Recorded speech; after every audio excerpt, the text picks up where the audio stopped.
welcome to our first ever episode of D&D and Diversity. It's gonna be like a bi-monthly D&D series where we take amazing, beautiful, wonderful POC creatives, bring them together to showcase how amazing they are, especially at tabletop RPGs, and yeah, for all of your enjoyment and everything. So it should be really, really cool.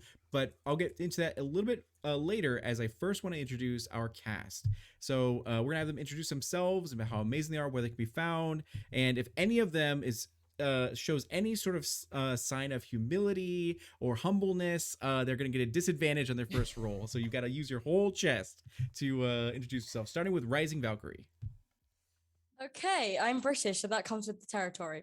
Hi, I'm Jess. You can find me at Rising Valkyrie on Instagram. I am in quite a few projects coming up with D'Angelo himself, the man of the hour. And I will be in a couple one shots on NPC Voices and also in a mini series on the Initiative Order with Brianna over here, Usahime. We do Evermore Tales every other Sunday. Next Sunday, 5th episode. So 2 more episodes left. So come binge it. Why not? That's about it. Perfect. And then going over to Utahime. Hi guys, I'm Utahime, also known as Utahime Cosplay on the socials. That's Facebook, Instagram, here on Twitch, where I occasionally stream, which hopefully I'll get back to doing that because I have been slacking. And Brianna DeCosta on Twitter. And yes, as the lovely Rising Valkyrie just said, I'm a part of the Evermore Tales campaign that's on the Initiative Order, and you can catch that every other Sunday, as she said, at 2 p.m. Pacific time. And the next episode is this upcoming Sunday, so don't miss it. Mark your calendars. And then tomorrow night, you can catch me on the Initiative Order again for Vault, our Fallout themed TTRPG. It's been a lot of fun, and I play Ash, who loves to smash and bash fools in the face. It's a lot of fun. And yeah, so if you want to see what I'm up to, there's going to be some more awesome announcements to come. Also to Ecrium Expeditions on DM Screenings channel. It begins our first part of our saga. We've been doing different like kind of one shots leading up to our main campaign. That's going to be every Tuesday in the evening time around, I think it's 5 p.m. Pacific time. So my episode is coming up this Tuesday. So definitely tune in at 5 p.m. So yeah, hope to see you guys there. Yeah. And then going over to Michael. Hey, I'm Michael Galvis. You can catch me on Twitter at Michael Galvis, and also on D&D Beyond, where you'll catch me on the streams there, and I also do a lot of editorial content as well. Best editor, 1010. And then going over to Robo Goblin, the dreamy, the sultry. Hello, everybody. It's me, Robo Goblin, and you can find me it's bi-weekly show. Our next show is going to be on the 19th on the Chaotic Tiefling ATL network, where I play Druid, and it's pretty fun, and everybody's super cool. And next Saturday, the 4th, I'm going to be part of another charity over at forknerd.com, twitch.tv/forknerd, and it has a lot of people, and it's awesome cast, and you can donate and be awesome. And that's me. Thank you, everybody. Nice. Makes the best gifts, 1010. And I also make gifts. But... And then going over to Beware the Siren. Hi, I am Beware the Siren, also Giselle. Reverse that, whatever, we're going with that. I am a game writer. I write right now for Red Thread Games for their upcoming game Dustborn, and I occasionally come on here to play D&D with D'Angelo. Yeah. So my name is D'Angelo Murillo, and I fight with all of my heart and soul to increase like diversity and inclusion within our geeky community by hosting events on my channel that include a beautiful range of cast and characters and everything. So tonight is D&D&Diversity. This is very near and dear to my heart because when I got into the tabletop RPG scene, I didn't see a lot of people that looked like me. You know, the community was very sort of like the similar, like very same community. Thankfully, things have changed, but now I want to try to help increase that exposure and showcase all the beautiful, talented, wonderful individuals who are in our community. And but there's like a little asterisk to that. So I have seen all of these people perform so well in various other shows and everything. So I know that they're competent and I know that they're capable as performers. So I created a dungeon that should be pretty tough. And the reason I did this was to showcase how talented they are by showing their wits, their cunning, and all that kind of stuff. So you as the viewers, you can help them out if you choose to do so. If you're on desktop, you can go ahead and scroll down and there should be a banner that shows you the tip menu. And also if you're in a chat or mobile and you cannot see that, then you can check it here and you can see all of the options available to you to help out the cast tonight in their adventure as they have to delve into a very harrowing dungeon. And what'll happen is at the end of the night, the cast walks away with a cut of it. So we're all going to split it equally and everything. And it goes to their creative projects and endeavors to ensure that they get the help they need to buy better equipment, pay rent, whatever is needed, in their lives currently. So it should be pretty cool. And yeah, so right now I'm going to go ahead and do a little bit of exposition to like set the mood before the players introduce their characters. They're wonderful level 13 characters. So actually we're gonna put Rising Valkyrie on the spot. What was your guys' adventuring group name? And you can think of this while I'm talking. So Yeah, no pressure there. No yeah, pressure. no pressure. So you guys have made your way to Gentle Breeze Village. Now, this was a humble sort of village and sort of town that's mostly halflings that you came here around level 3 or so years ago, about 20 years ago, when you first were starting as an adventuring group through a series of misadventures that all led you to be together. And while you guys we're traveling, you've done some amazing things. You've slain dragons, overthrown tyrants, and became incredibly just talented and heroic and beloved by the people. But life kind of pulled you in different directions and kind of split up the group. Do you have a name yet? If not, no worries. Okay, I need a genuine consensus because I am part of a democracy. Right? So I'm gonna say the big bad goodies. The big bad goodies. All right, thumbs up for yes. Sure. All right, good. The big bad Thank you, goodies. So guys. you guys, yeah. So you guys all have like tattoos of the big bad goodies in Old English, wherever you'd like to, and everything. Oh, So- whoa! I did not commit to a whole chest tattoo. So, yeah, yeah. Okay. I've got no room. Where am I gonna put them? Right. Exactly, yeah. So you guys are the big bad goodies as you've traveled around the world again, overthrown tyrants, slain dragons, got the prince or princess. You've lived very full lives. But there was an actual don't apologize, you're good. You're own it, you're good. So yes, you guys have lived your lives and split up. But one night, you guys, we're gonna say, Messenger Corgi, the mystical, magical Messenger Corgi, had brought you a letter from your old friend Erwin, who is Erwin the halfling that you actually met. And in the letter, it reads, my dear friends, the bards like constantly sing songs of your tales and all the the ballads of what you've accomplished in your life is so beautiful and wonderful, and it fills my heart with nothing but joy to hear about how successful you are. However, I must call upon you in my darkest hour, and I remember 20 years ago when you all shadowed my doorstep, very wounded, lost, and starving, and I aided you without any sort of requests or any sort of just I felt like it was the right thing to do, and I never expected any sort of compensation. And you guys had told me that if I ever needed you guys, you would answer the call and help me out. And I've tried to live my entire life without ever being in a position where I would need your assistance, but I have failed in that mission, and the day has come where I need your help. Gentle Breeze Village has fallen under a terrible curse.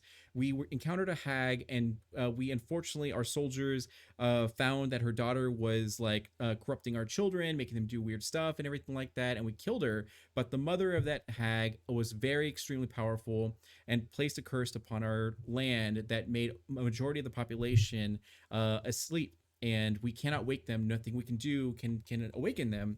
But some of our elders have told us that is a legend of an actual cave, and it's a cave of Mordecai, where therein lies a blade, a wish blade, that if you wield it, you will be able to make a wish and cure. It seems to be the only thing that will be able to help us. But unfortunately, the legends also tell that anyone who enters does not come out. No one has ever conquered the Cave of Mordecai. But I know that you guys have done so many great things in your lives that I think you guys will be able to do this. So I must ask you to please help me by going in here. And I know what I ask you is a great deal, but you're my only hope. And with that, you remember that oath that you took like 20 years ago, and you are men and women of your words, or people of your words, and you agreed to travel from wherever you were in the world to go back to this humble little halfling village to assist them in their darkest hour. And sure enough, we're gonna have you guys arrive all at the mouth of the Cave of Mordecai, where it's a outside of the Cave of Mordecai, it's a very nice time. It's like, beautiful spring, the birds are singing, and nice gentle breezes are going through the trees and all that kind of stuff. And inside of the cave, you can hear small drips of water. It kind of echoes, and it seems very earthy, as you all have met up at conveniently at the exact same time. All Actually, Tack would have gotten there first. I apologize. Yeah, Tack is really fast. So it's kind of like it's kind of like the I Hobbit. made a point of leaving early to make sure that I got there first, but I also sprinted the entire way. Perfect. So we already got our first donation of $15. Thank you so much to Strike. So he gives advantage to Robo. So Robo, during the session, whenever you deem as necessary, you can activate that advantage to give it to yourself and everything. So yes. So as you had said, Tack arrived first. How early would you say is early for you? Is it like dad airport style where you arrive like 3 hours early, or is it? I don't know, my fellow friends. Would you guys? What's the typical vibe when it comes to arriving? Like, do you guys tend to be on time? Do you try to get a little bit early? Because that's what I'm trying to beat. I'm always last. Lux is always last for sure. I'm late with toast in my mouth. Perfect. Zora is usually because she respects Tax his promptness. Time, his promptness. She's usually trying to reach the spots before him, but like she knows that it's not possible, but she's just really happy that she's like even like slightly close to the arrival time of Tack, because he's just so timely. Perfect. All the time. Okay, really quick. I'm so sorry, I forgot something really quick. So we do have a sponsor, that is Umbral Oculus Dice. So Umbral Oculus is conjuring relics from beyond the veil for you to enjoy at your gaming table. They hand pour and polish custom artesian dice, and you can go to ko-fi.com/uodice to check out more. And I think I have a command for that if I'm a good streamer. Yep, there we go. Perfect. And let me go ahead and put this up super fast. So we are going to have an actual giveaway tonight. So the dice you see before you, maybe, that's the wrong one, will be what's for the giveaway. So if you can see it on your actual screen, they're like beautiful dice. They're like light blue and they look super, super dope and everything. So the way that you can enter this giveaway is by putting in all uppercase TPK, and that is going to be our giveaway sort of code. No reason to no reason to that I chose that specifically. How dare you, sir? How dare you? It's fine. It's fine. It's all good. There you go. Perfect. So uppercase, all, just TPK to be entered to win. After a break, we'll go ahead and check it out. Let me actually see if it's working properly. Yep, I do see people that have entered. Okay, good. And yeah, so it's good. Okay. All right. So now we're gonna get into. So it does sound like I can arrive about 15 minutes early, and no one's gonna beat me to it. Yeah, pretty much. Zora's trying, but her 6'5" frame, sometimes she's just a little too, like her body keeps her from moving that same quick speed that Tack is always running at his pace.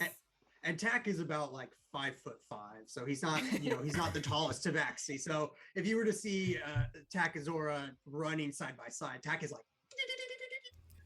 So that's a good idea. So let's go ahead and attack. Go ahead and give us your physical description and everything of your character, and then we'll move on to Zoro. Yeah, or Zora. Sure. So Tack Felian is about 5'5" Tabaxi. So he has black hair with grayish stripes running down the length of his body. He is a barbarian with a level in cleric. So he's not wearing a whole lot of armor.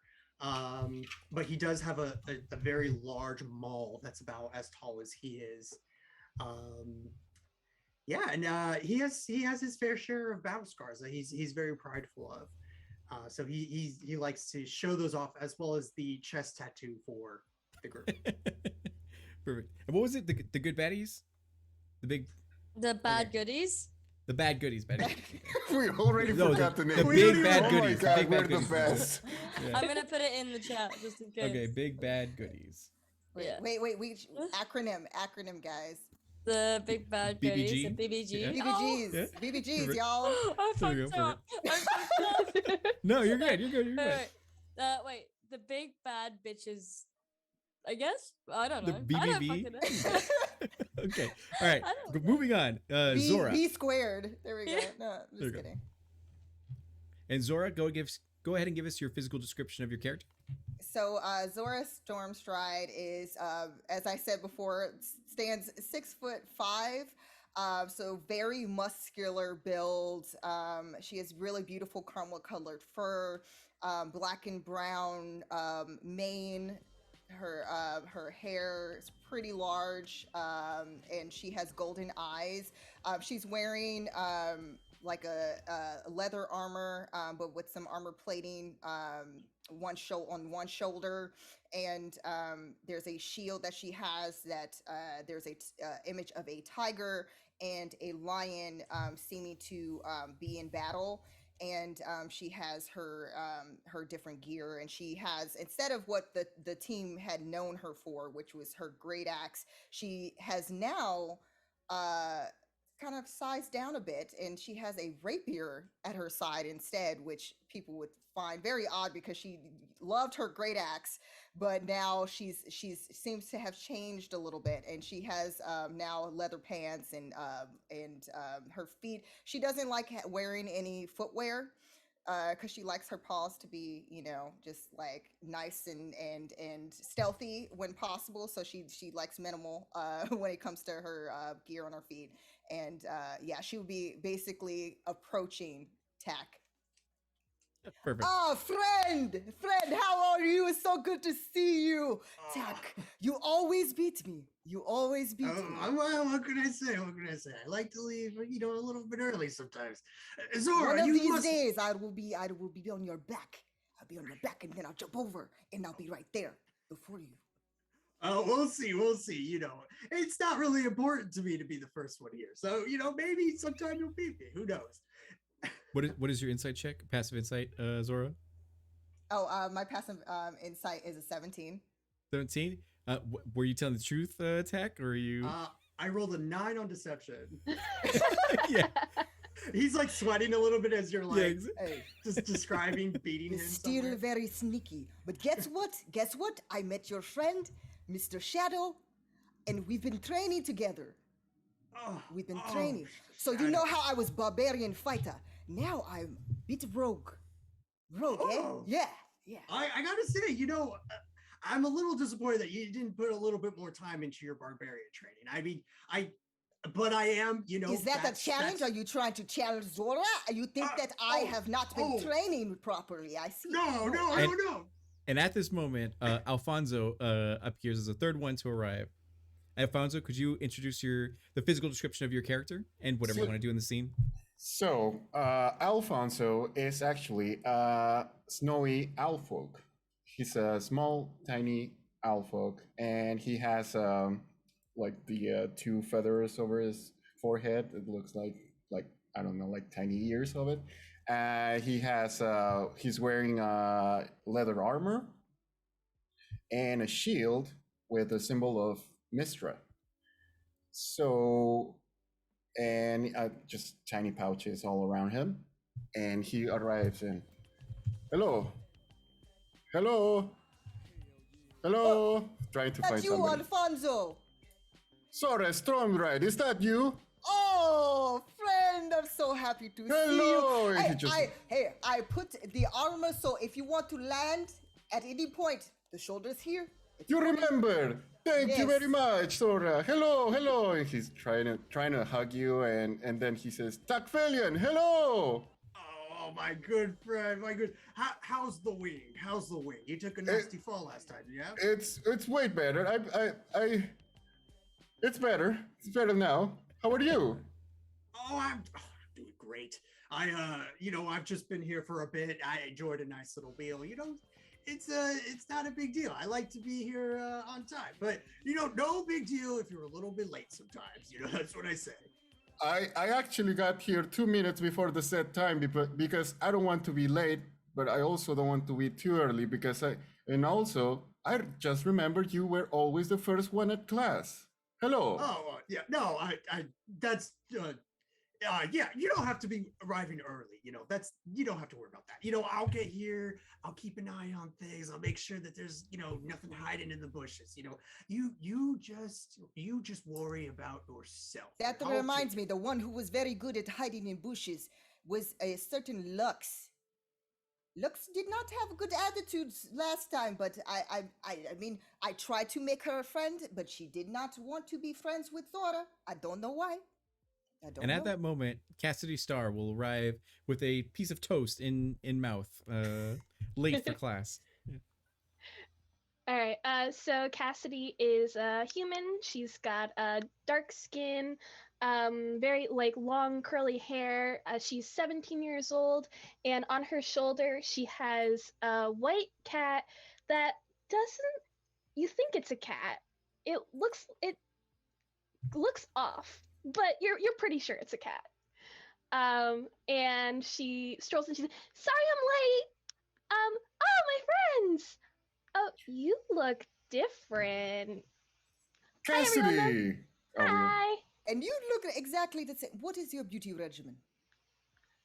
I don't. I wash my face and I put moisturizer. No. Optimism. There's something else about. I don't know. I haven't figured it out, but I will. You know that I have good brain. I'll figure Wait, it out. I thought you were dead. Oh, that's it. See, yes. See, Tack, you have good memory. I have big brain, but my brain works in different ways. You were dead? This is the first time I'm hearing it. I was fighting something in the forest, and then I kind of like went unconscious, and then like about a week ago, I woke up, and now I'm here. If you'd like to, you can all have like matching RIP tattoos for your homie Cassidy. You went to her funeral. Yeah, I have just like it's like a really bad tattoo of their face. Yeah. Just like Like a on stick my figure? arm. Yeah, I just got a really messed up star just tattooed. Like it's not even like straight Zora, lines. Zora is kind of looking down because she feels bad because she did miss the funeral because of the fact that she was like on a mission, and she still feels really guilty about that. But now she's like, well, I guess it doesn't matter. Alfonso does actually have the name of Cassidy, but in very, very bad handwriting. Perfect. And at that moment, Lux will I appear. died? Yeah, you did apparently. And she'll just walk in. She'll stroll in, kind of Hi. looking at her nails. and Speak just of the really- changeling devil. And Now we friends? Yeah? maybe. Are you a tsundere where you like actually like A love them, but you tsundere. pretend, that you hate them? Today, you'll see what you will see is actually a kind of 40-year-old man. Just today for now. And she'll have luscious blonde, like, locks down to like her shoulders and very chiseled. Almost. But this man will be wearing a belly dancer's outfit. That was like always Lux's outfit. Yeah. So that Lux's was the whole thing. outfit. But she'll just look different every time you see her, obviously, because she just wants to. She gets bored. Like when people change the color of her hair, She gets bored, so she I changes went through a her breakup. looks. I changed my entire. My entire look. Yeah, exactly.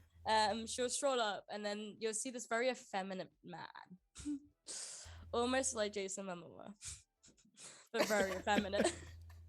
And a hand on the hip, like hand up, looking at her nails, and kind of just flips her hair, well, his hair, and we'll say, "Yeah, I'm finally here. I know, I'm late, but it's about half an hour, no, maybe, I don't know, but I'm here. Maybe we'll be friends, or we'll see. We'll see this time. We'll see how it goes."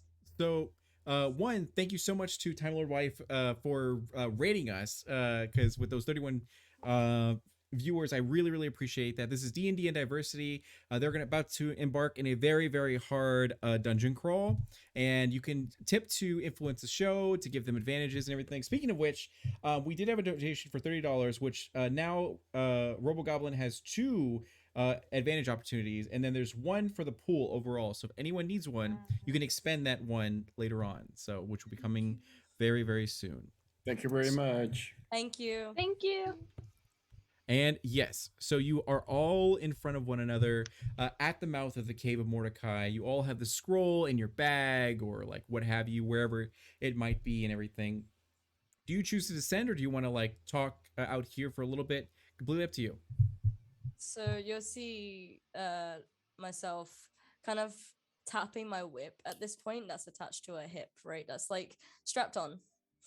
Like, it's cheap material because it's Velcro. And but she'll stroke it as if it's real leather.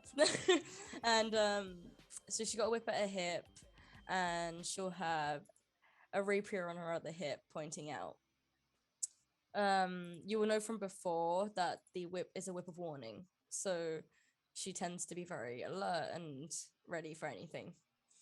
Oh, cool. Yes. I had to And make a note of that. Yeah. And a longbow strapped to her back. She is kitted out as this Jason Momoa guy. And if anyone turns, if you guys get distracted or you turn anything, she'll probably change looks again. Oh, that's cool. Yeah. Perfect. So we're going to say that you guys all as a group, as you're talking, kind of chatting and catching up with one another, you're descending down these earthy sort of natural steps until you get to a large room that is 150 feet in length and 75 foot wide and 40 feet tall. As you get down there, automagically, there's 4 braziers that illuminate and just light the entire room. And in the center of this is a giant like stone sort of ruinous throne, and there's a magical arcane sort of ring around it that begins to illuminate the closer and closer you get to it. When you actually get to the bottom floor, it illuminates fully, and suddenly an old sort of no, we're gonna do, what is it called, a floomp? Is that what it's called? The weird look like D&D creature that has The tentacle thing? yeah, flump. Yeah. So a flump will appear and goes like, welcome, brave adventurers, to the Cave of Mordecai. It's good to see you, as it kind of like, sort of like waves to you with one of its tentacles. And Zora turns to Tack, because I'm assuming they're at the front of the squad. So should I just stab this little thing right now, or no? Jesus, no. Or sorry, Can I punch Lord, it yet? no. Can I punch it yet? Tack just looks back at Alfonso. Alfonso is already in front of the flump. Hello, Mr. Flump. Nice to meet you. My name is Alfonso Villanueva, or you can call me Poncho. Oh, good to meet you. And then he like takes his tentacle and like, shakes your hand and everything. If He you goes, try "Well, anything tricky, I will stab you in your Can head." I read his intentions? Like, see if he's. sure, go and do an insight I check." think Zora wants to, because Zora is thinking this thing is shady. Yeah, same. Perfect. This is why we should be friends. Should be, That's but not a won't. lot. That's only 11. I have a Okay. 23. Jeez. Okay. Oh So my. with a 23, you recognize that it seems very upfront about everything. It has no hostile intention towards you.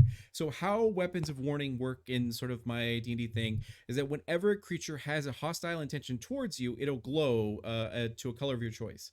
That way you know that something's about to go down. And it does not glow at this time. Your whip is fine. So it Purple. goes, my name is Utahime. I need a name. My name is Andrew. Yeah, so- I was like, It's I'm okay, trying it's to okay, think it's of okay. like something. No, wait, hold on. Steve. Steve? All right, perfect. Yeah, we're gonna carry on your legacy. Steve liability, perfect. Yes. Yeah, like, hey everyone, my name is Steve. I'm a servant of Mordecai. He's a great wizard. I want to like welcome you to this, like his cave and everything. If you guys like don't know, I'm just gonna give you a small, like, you know, a bit of a tale. Mordecai was a very powerful wizard. He loved to enchant objects. Various kings and queens wanted to take his magical weapons and items and use them for harm. He didn't like that, but he wanted to continue his, like, you know, advancement of magical sort of understanding and knowledge. So in this cave was actually his facility, but to protect his facility from outsiders, he made it into a horrible death trap, essentially. Now Mordecai unfortunately has passed on, but his equipment and everything is still here. And all of this is still powered by it. So I want to warn you that if you choose to go forward, as you look in the room and you see there are two doors, one of which is open, another one is closed, with that seems to have a very large, obnoxious keyhole. And he goes, if you choose to move forward and enter that room, as his tentacle points to the open door, that will begin your dungeon sort of experience. Now, you cannot exit until you actually get to a sort of checkpoint that Mordecai had put in place. That way, if you did get to a certain point and want to turn back and escape, you can do so. But you know, if you do get far in there, you collect items, you pretty much deserve it, and you can leave without it. You actually earned it. Hey, But Mr. Steve. Steve, yes. right? What's behind door number 2? And he goes, oh, that's the Guardian. So there's 3 floors to this facility. That's the Guardian room. In order to get the key to that door, you're gonna have to go into that room. As he points over to the like open door that you can kind of see there's some crates and some barrels in there from a distance. And he goes, that's our storage room. So like there's a key in there that you got to get, and then you'll simply just unlock it and you'll move forward through the dungeon. Every floor will have its own sort of boss or guardian to protect the items that are in it. Now, at these checkpoints, which comes right after the boss, you will be able to heal, get equipment, and you can also just choose to surrender and leave. But if you leave, you can never, ever come back. So I want to make that upfront, and I want to warn you that we are not liable for any deaths that may occur here in any way, shape, or form. This is meant to kill you. Mordecai really, really wishes that you would turn around, walk away, live your lives, you know, do whatever you want with them, because there's only death from this point on. Are you sure you want to proceed? And as Steve, I'm bored. Right. It's good to meet you, Board. I'm Steve. No. Steve. At this point, she'll change into a 18-year-old girl who, you know, complete opposite, like no muscles whatsoever. Skinny as just skinny. It's like a stick, basically. Yeah. But she is like very petite. So she's probably about 4 foot at this point. Ariana Grande. There you go. Yeah, Ari. Yes. She's basically Ari now, from Jason Momoa to Ari. Yeah, there you go. First. In preparation, before we go into the dungeon, I would like to cast Mage Armor. Okay, perfect. You Alright. cast it. Yeah. So I cast it and I float up into the air and like twirl around, and magically like my outfit changes and like it turns into this like pink leotard, like gloves. Everybody's sitting down, It was like- waiting for and you. so much Yeah. sparkles. Glitter. I always loved the performance, Cassidy. So great. So great. Thank you. Angelo? Zora's gonna Yeah. be casting Speak with Animals during Cassidy's performance because she's inspired, but she also too always likes to prepare that because sometimes you come across some little animals who are very helpful in your mission. Yeah. So I'm gonna be doing that. Tack will be doing the same thing. Be like, Zora, thank you for showing me this trick. You know, I use it all the time out in the plains. I'm telling you, all the birdies and the fluffies fluffs, they always tell you what's really ahead, and that gives you the one up on your enemies. Always remember, it's always good to remember that. Except the moles. The moles are The moles are worst. little shitheads. I hate them. KB can scout for us. And she points to her familiar. Perfect. And then Jess, did you need something? Yes. What was I gonna say? I was gonna say something and now I've forgotten. No Oh, worries. yes. Yeah. My 9 live stealer rapier. It has charges, and it was 1d8 plus 1. I rolled a d8 and I got an 8. Okay, perfect. So you have 8 charges. 9 Right. plus 9? 1. All right, got it. That's right. Mhm. Sounds good. Perfect. So he goes, well, if you're all competent and you want to move forward, what you can do is you can go ahead and enter into the storage room. What'll happen when you cross that threshold is that the entrance to the Cave of Mordecai will close. That way no one else can interfere, and your experience will begin.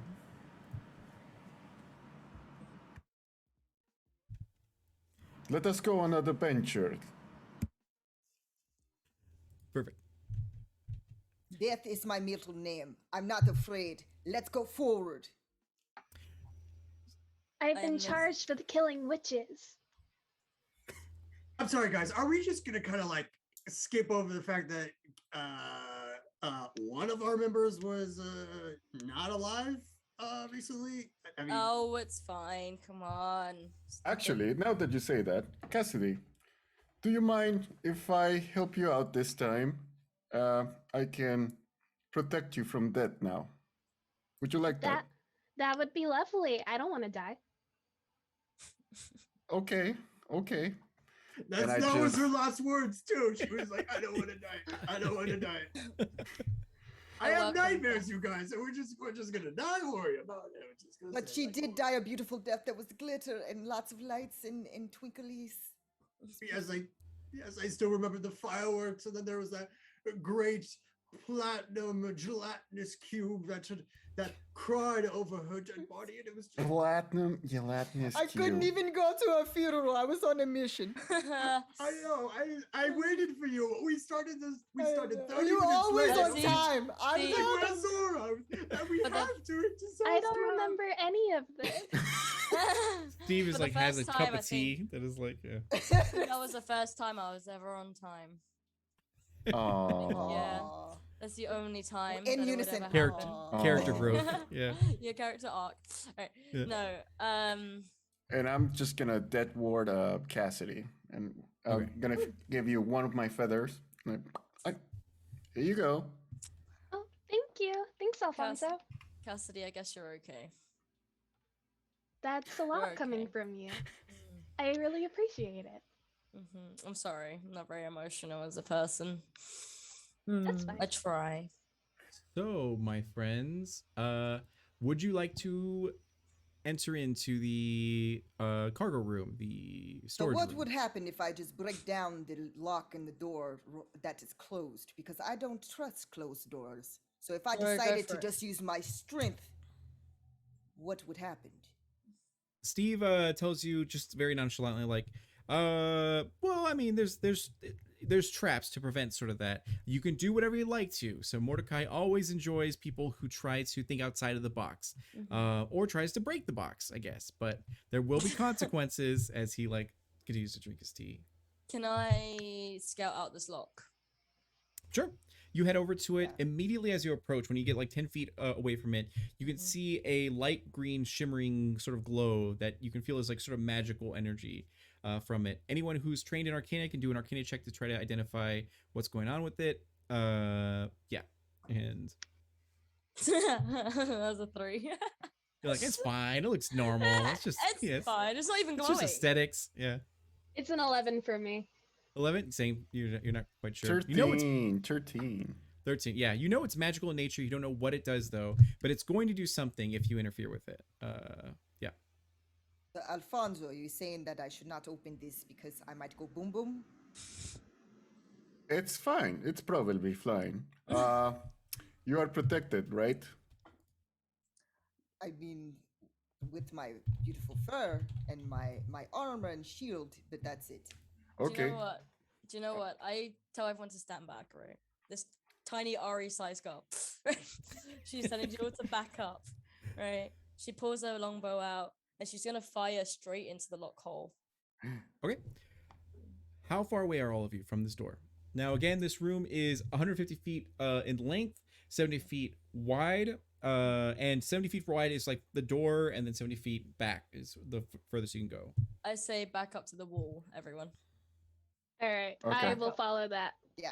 Okay, I perfect. do that. So you knock an arrow and you let it loose as it flies and it hits the shimmering wall, and you see immediately green mist shoots out 20 feet from the door and encompasses everything. Steve also like backs up when you guys back up, and he notices that you're gonna shoot.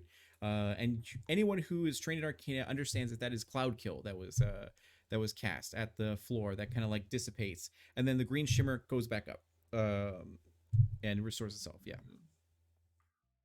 That was Cloud Kill. That was Cloud Kill. How do we counter that? We hold our breath. Probably a dispel magic, but I don't have that.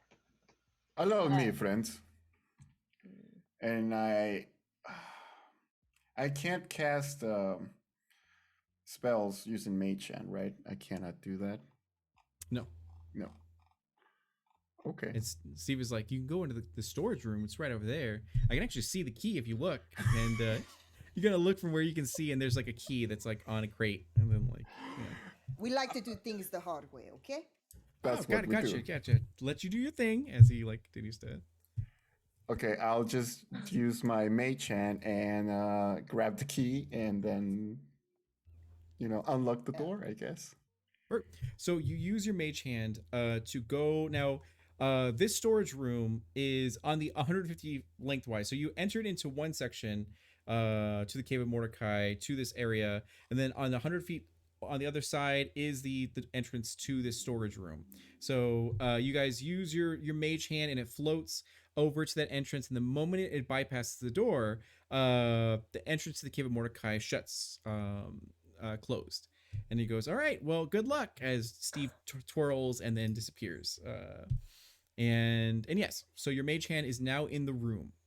It can see the key right there, and yeah. Bye, Steve. Bye, Steve. Yes. I make a really great fluff stew, by the way. F you, Steve. We're hungry on the way out. I'm just saying. And Lux will hold up a middle finger to where Steve was. Okay, so I'm gonna do the sneaky in the room, make sure that it's safe. Give me one moment. And then you see where Zora basically is like fixing her armor, and like you see her where she starts like on her paws, like she's like sneaking. As she does that, I'm gonna make sure she's not being heavy. So I'm trying to do a stealth, like full on stealth to try Okay. to basically go and see if there's anything that is concerning. You got it. Go for it. So go to roll your stealth, and then head into that room. Okay, so that's a 26. 26. Yeah. Perfect. You are the knight, as you essentially like turn into Batman and like are in the shadows, and like you head over with extreme skill and grace as you get to the entrance of this like storage room, and there is like an ajar door that you kind of push open a little bit, and in the storage room you do see various shelves with trinkets and baubles all around. In the back corner of the room, where you can see the key, which is a very large brass key, it's sitting on the pile of like what appears to be just like treasure. There's tons of the currency in this world is dollar bucks, not gold. So there's tons of dollar bucks that are just like piling up there, with various crates with healing potions and barrels with various other sort of potions and some swords, and it seems like a whole mess of other stuff. But there in the back corner of the room, and this room is 50 feet in length, 50 feet in width, and then 30 feet tall. And, Okay, can I take a look? Because Zora likes to do like a full 360 and ceiling view of like seeing if there's any traps or anything that seems dangerous. Absolutely. So as you before look up, they enter, before she tells her friends come into this room, she's trying to make sure it's safe. Absolutely. So as you enter the room, automatically there's a brazier at the top of the in the center of the room, like in the ceiling, that is hanging, and then it lights. It just illuminates in flame. And you don't see anything of threat on the ceiling at all. You do see various crates and barrels, and a mound of sort of treasure and all sort of like stuff that's on the shelves and everything. Yeah. Okay, so then after kind of taking a look, Zora's gonna join up with the group. Okay, I found the room. There's nothing, at least, that looks dangerous to the naked eye, but lots of shiny things. All right, so Alexia, my fiance, just donated $75 to summon an iconic monster. So Oh man. Okay. We're Right gonna- when that'll I be- said that, I'm like, I know, there's right? nothing. I There's know. nothing in there. And then- Nothing there to yep, make it and giant. then Orcus is like so. No. So that'll come in a little bit. Right that now, would be great. yeah. That would be It's, so hey funny. guys, though. it looks like we're safe. And she's like, I literally said R as well. Yes. exactly. So yes, sorry. In this room, you can identify no threats at this time. Now Lux, over by you, your whip begins to glow a light. What color do you choose? Purple. Purple. Like Your a nice purple. your whip of warning begins to glow lightly, not full blown, but it's glowing in, or sorry, growing in its illuminance. Yeah. Mhm. I kind of look to it and I look up. I look back down at it and I look back up. And I turn and I say, hey guys, I think something's coming. My whip's glowing again. Zora, you Uh, absolutely heard that. Yeah. Wait, did I already? Did we go to the room together, or was it? From what I understand, you were at the door frame of the room, but did not enter, and you can see everything. And you're the only one that can see everything while you're super stealthed. Yeah. Yeah, because I I wanted will- to go and tell them, I- and then. Oh, got it. Yeah. I'll Can I cast climb Armor of onto the roof? Agathis. Okay.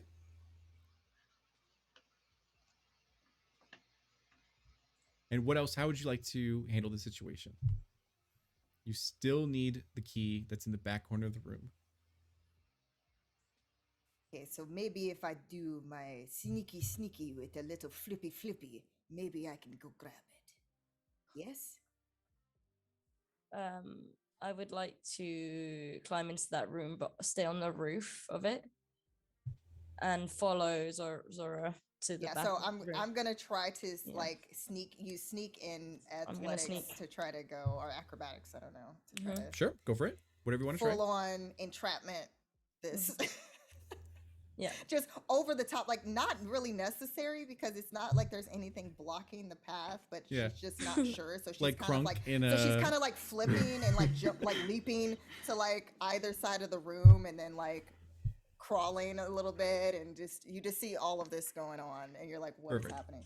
Do you the- have your own theme music? Yeah. Ba-ba. in Yeah. Zora's head? It's actually Pink Panther. Yeah. Exactly. Yeah. Wait, is it acrobatics or was it stealth that I had to roll? Whatever you feel is most relevant. I would say your probably intentions. acrobatics to try to like carefully not trigger anything, but that was Sure. a 26 for that one. 26. Perfect. You Wow. parkour your way over into there. Now, what is your intention? To get all the way to the key and to snatch it? Yes. And Right. even if I had to do sleight of hand roll for that or whatever, because I want to be careful, like that's pretty much my like I'm just in my own way trying to be as sneaky and You essentially play as floor is lava. possible. Yeah. So you, yeah, you avoid the floor as you get on various crates and barrels, and you head over to the actual key. Before I end this, Lux, what are you doing? Are you right behind her, or are you? I will be climbing on the roof like Spider-Man. Are you being like ceiling? Yeah, ceiling. Sorry, yes, ceiling. Okay, yeah, good. Good. I'll be climbing ceiling. I'll be shadowing Zora just in case anything pops out and I can bounce on it. Like, do you know what I mean? Perfect. Okay. So you two are in this room while the three of you are outside. Anything that you guys want to do while you're outside watching this happen? Well, you told us that you were gonna go in and do the scavenger thing, right? Yeah. That was before I went. I was like telling you guys that I was gonna do the sneaky, flippy. Okay. Do we see anything? Like, do we see what caused the glow? Not at this time, at least. With a perception check, you will be able to gather more information. You can always hold your action until something emerges if you'd like to as well. So moving forward, Zora, completing your scene, Yeah. You succeed in your goal of grabbing the key. You Okay. parkour your way, playing Floor's Lava, over various crates and barrels and shelves and everything, bounce off walls, and you snatch that key no problem. And it is at that very moment that you notice that the crates and the barrels and the mound of treasure begin to move and open up with a very large mouth with very spiked teeth and everything, realizing that these are mimics. You've encountered mimics in the past, and when Zora sees that happening, she's instantly you see where she kind of does like a little roll of the shoulders, and her muscles tense up, and she goes into her like she lets out a roar to go into her rage. Good. Okay. So it's like supposed to be loud, but her actual roar is like. So I'll have everyone go ahead and do initiative checks, because you guys were like, on the prowl for this, on point. They did not surprise you at all. And yeah. So I have advantage because I have advantage anyway on initiative. Okay. I'm gonna use this die. Yeah, I just wanted to make sure that I raged beforehand, because that's important. Yeah. So I see Tax 11, and then Lux, what did you get? 18. 18. Cassidy? 9. 9, and then Zora? 14. 14, and then Alfonso? 15. 15. Okay, perfect. So no duplicates. Perfect. Okay, so the first one up. Okay, so most of them did bad. But there is one that did decently well. So first one up is going to be Lux.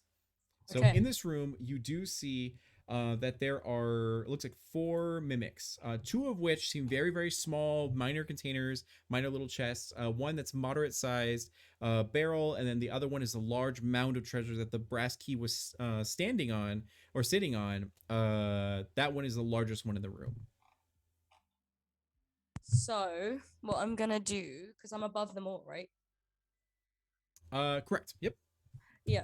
So do they see me? Because I'm above them. What was your stealth check before?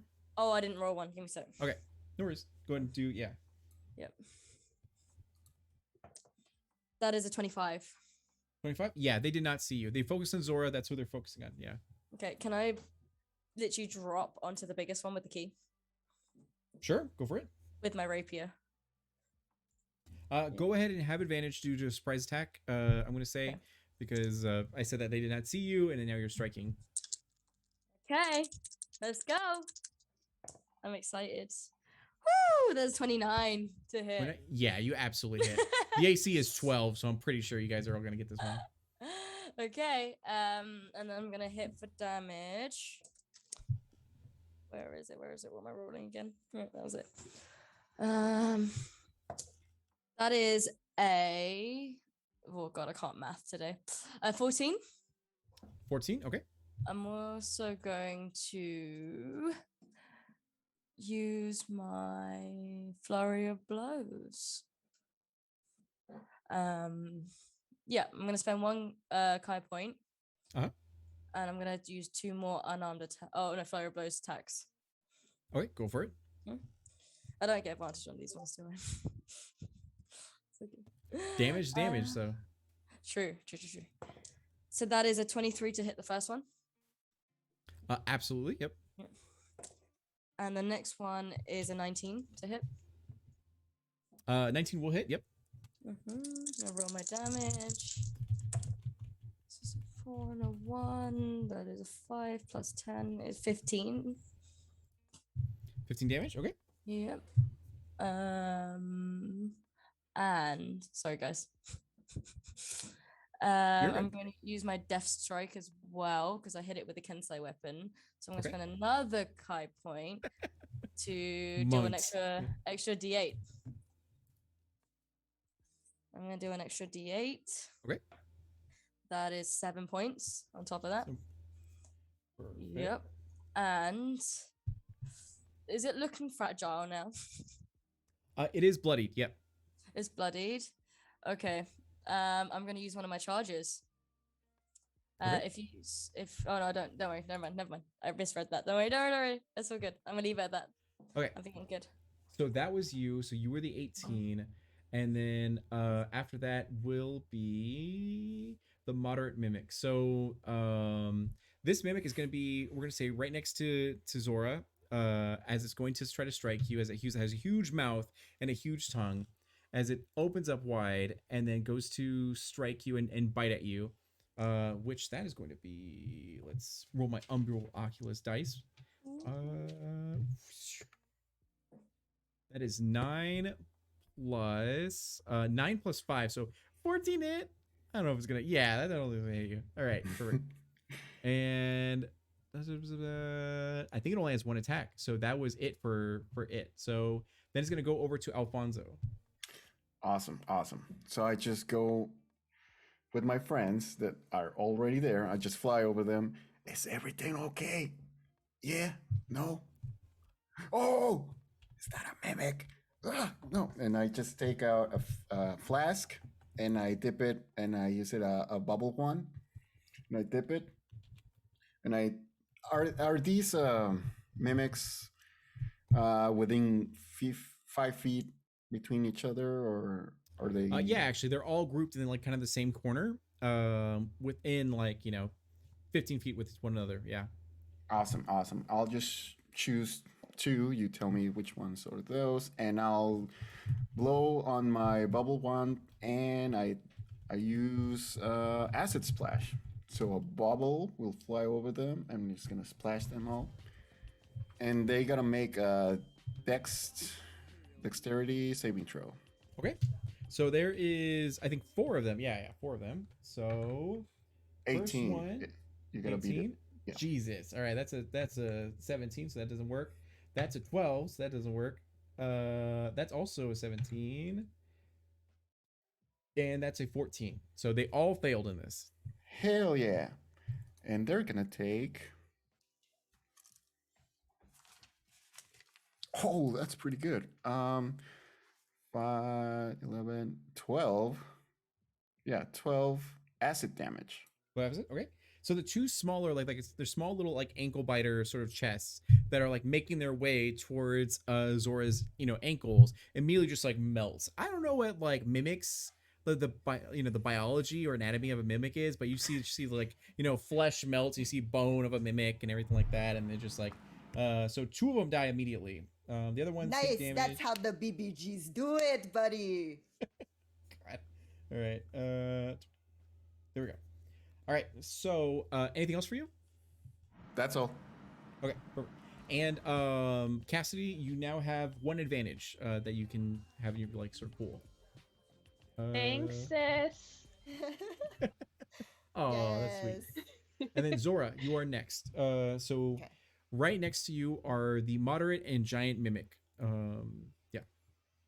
Okay, so for the whichever one, because I can do sneak attack on anyone that's within 5 feet of a ally. Ally. So So that'd be the giant mimic because because Lex Okay. is right on top of that one. Yeah. Yeah, so I'm going to target that one with my sneaky.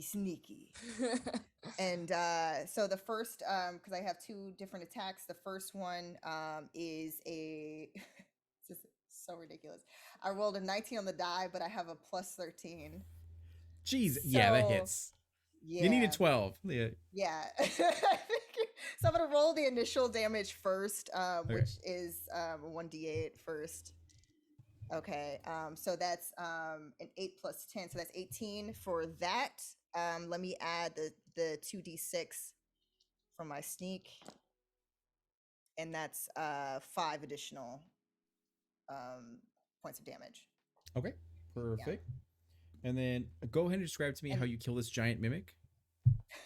So basically, after cheering Alfonso on, Zora's like, okay, time to put all that training to practice. And then you see where she reaches for her rapier, and then she swiftly jets off to one side and then to the other, and then basically with those motions, just kind of Zorro style, just shoot, to slice it into pieces. So that's pretty much what you'll see. Perfect. Like yeah, filleting. Yeah. As Quentin Tarantino blood splatters everywhere. And anything else for you? Basically, then she wipes off the blade and then puts it back into to her side. Perfect.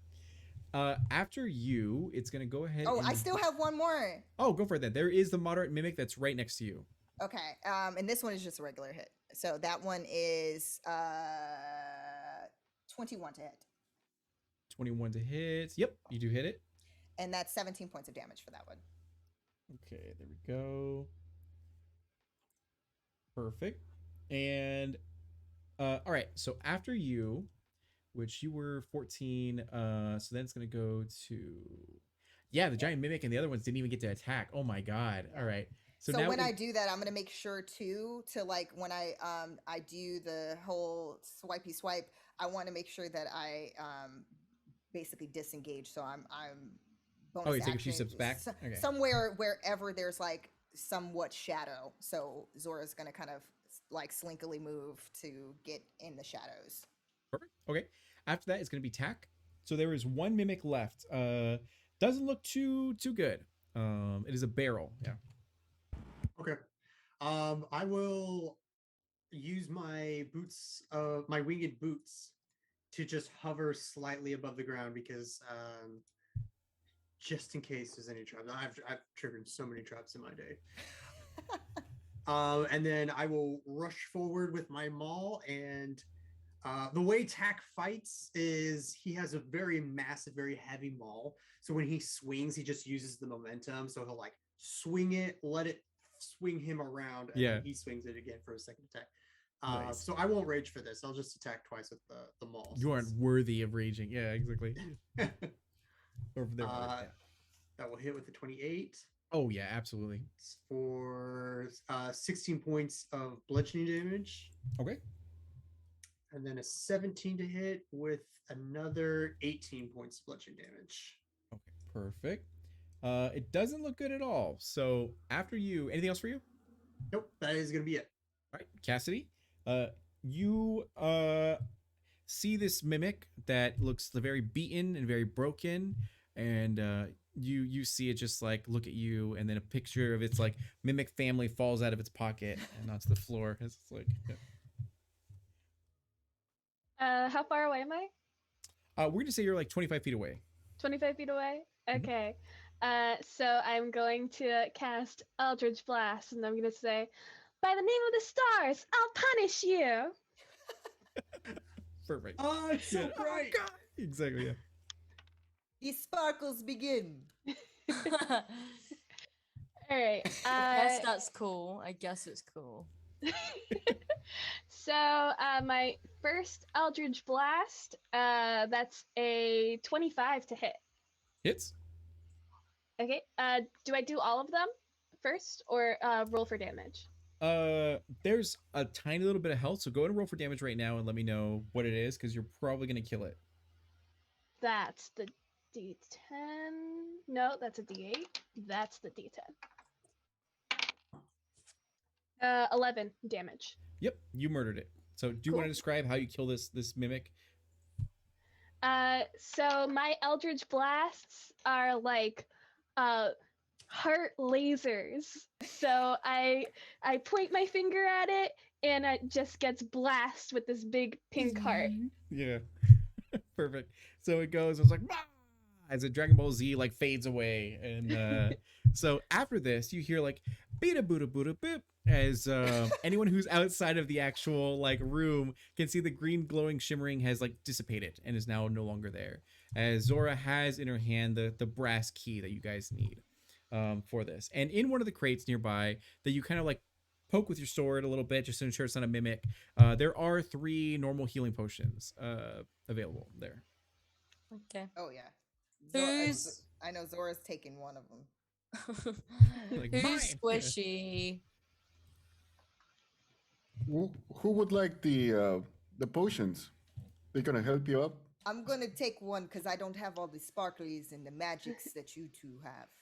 That was How many pretty potions? fun. There was Yeah. 3. 3 normal. Yeah. 3 normal?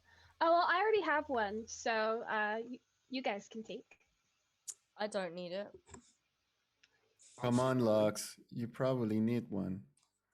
Why? You know I'm good. I know you're good, but this will make you better. Fine. I should reluctantly like bend down to go pick it up.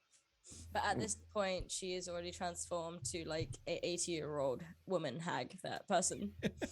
Betty White. This is White. Yeah, like to match her attitude. Like she just walks down, uses her rapier as like a cane almost to hold herself up.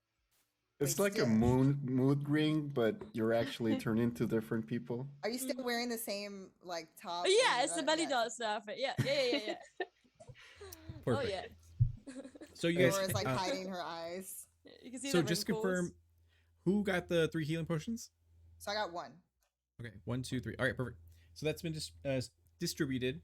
So you have the brass key in hand. You enter to the main room, and you are in front of the giant doors leading to what Steve had mentioned was the boss room. It seems like the first boss room of this sort of dungeon. Would you like to do anything before you enter this room? Is anybody hurt? I don't think anyone took damage. Yeah. No. We're the best team ever. So Pretty good. Do we We've do been some doing kind this a of while. powwow? Any type of like yay? Go oh yeah, team. go team. Let's do that. Let's do that. But before that, I'm just gonna pluck another of my feathers, and I'll give it to Sora. And here you go. So you'll be protected, Oh. and you're death warded actually. Oh. How long does Thank you, that friend. last? Thank you. 8 hours. Oh, nice. Dang, nice. You're gonna need it. All right, so You're always such a great friend to Zora. I- appreciate it. Oh, Aw. That's is it okay to Okay. is it okay to assume you enter the key and then open the door? Yes. After that, lovely exchange, Zora will swiftly open it. Perfect. And you see a gnarly, like, sort of demon head that's on this door and everything. And as you enter the key, you turn it and it just goes like, and it slides off to the side, where there is a room that is seemingly empty, stone floor and everything. The ceilings are about 40 feet high, and on the other side of the room, you do see what appears to be a beautiful image of like an angel, a sort of maiden that seems very graceful, and it just seems sealed right now. And you see nothing in this room at all. It's 60 feet Cassidy, wide it by seems 40 like you feet have deep. friends. Look at this mural of you. It's very lovely. Oh. Aw, thank you. It's just like the mural we had made for you, actually. I just. God, Oh, you know. Tack. Dak, I was not there for the funeral. Why you bring this up, man? I'm gonna give Um, the both of you a hug. I'm here now.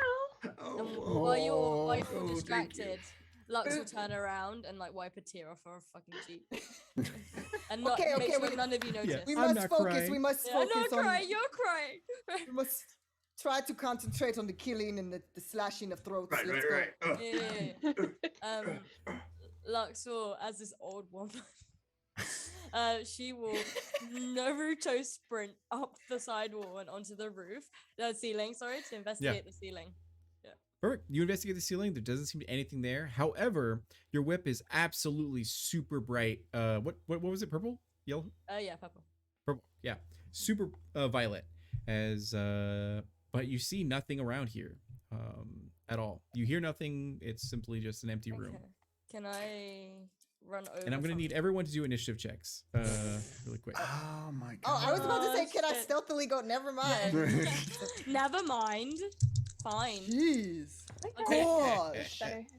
Oh, by the way, Lux isn't very smart. She has a -2 modifier. On that. Oh no. Oh no, she's not very strong. Sorry, she is Alright. a weakling. What is that? 16 or 13? Tack. I have advantage on initiative, so 16. Oh, so 16. Okay, perfect.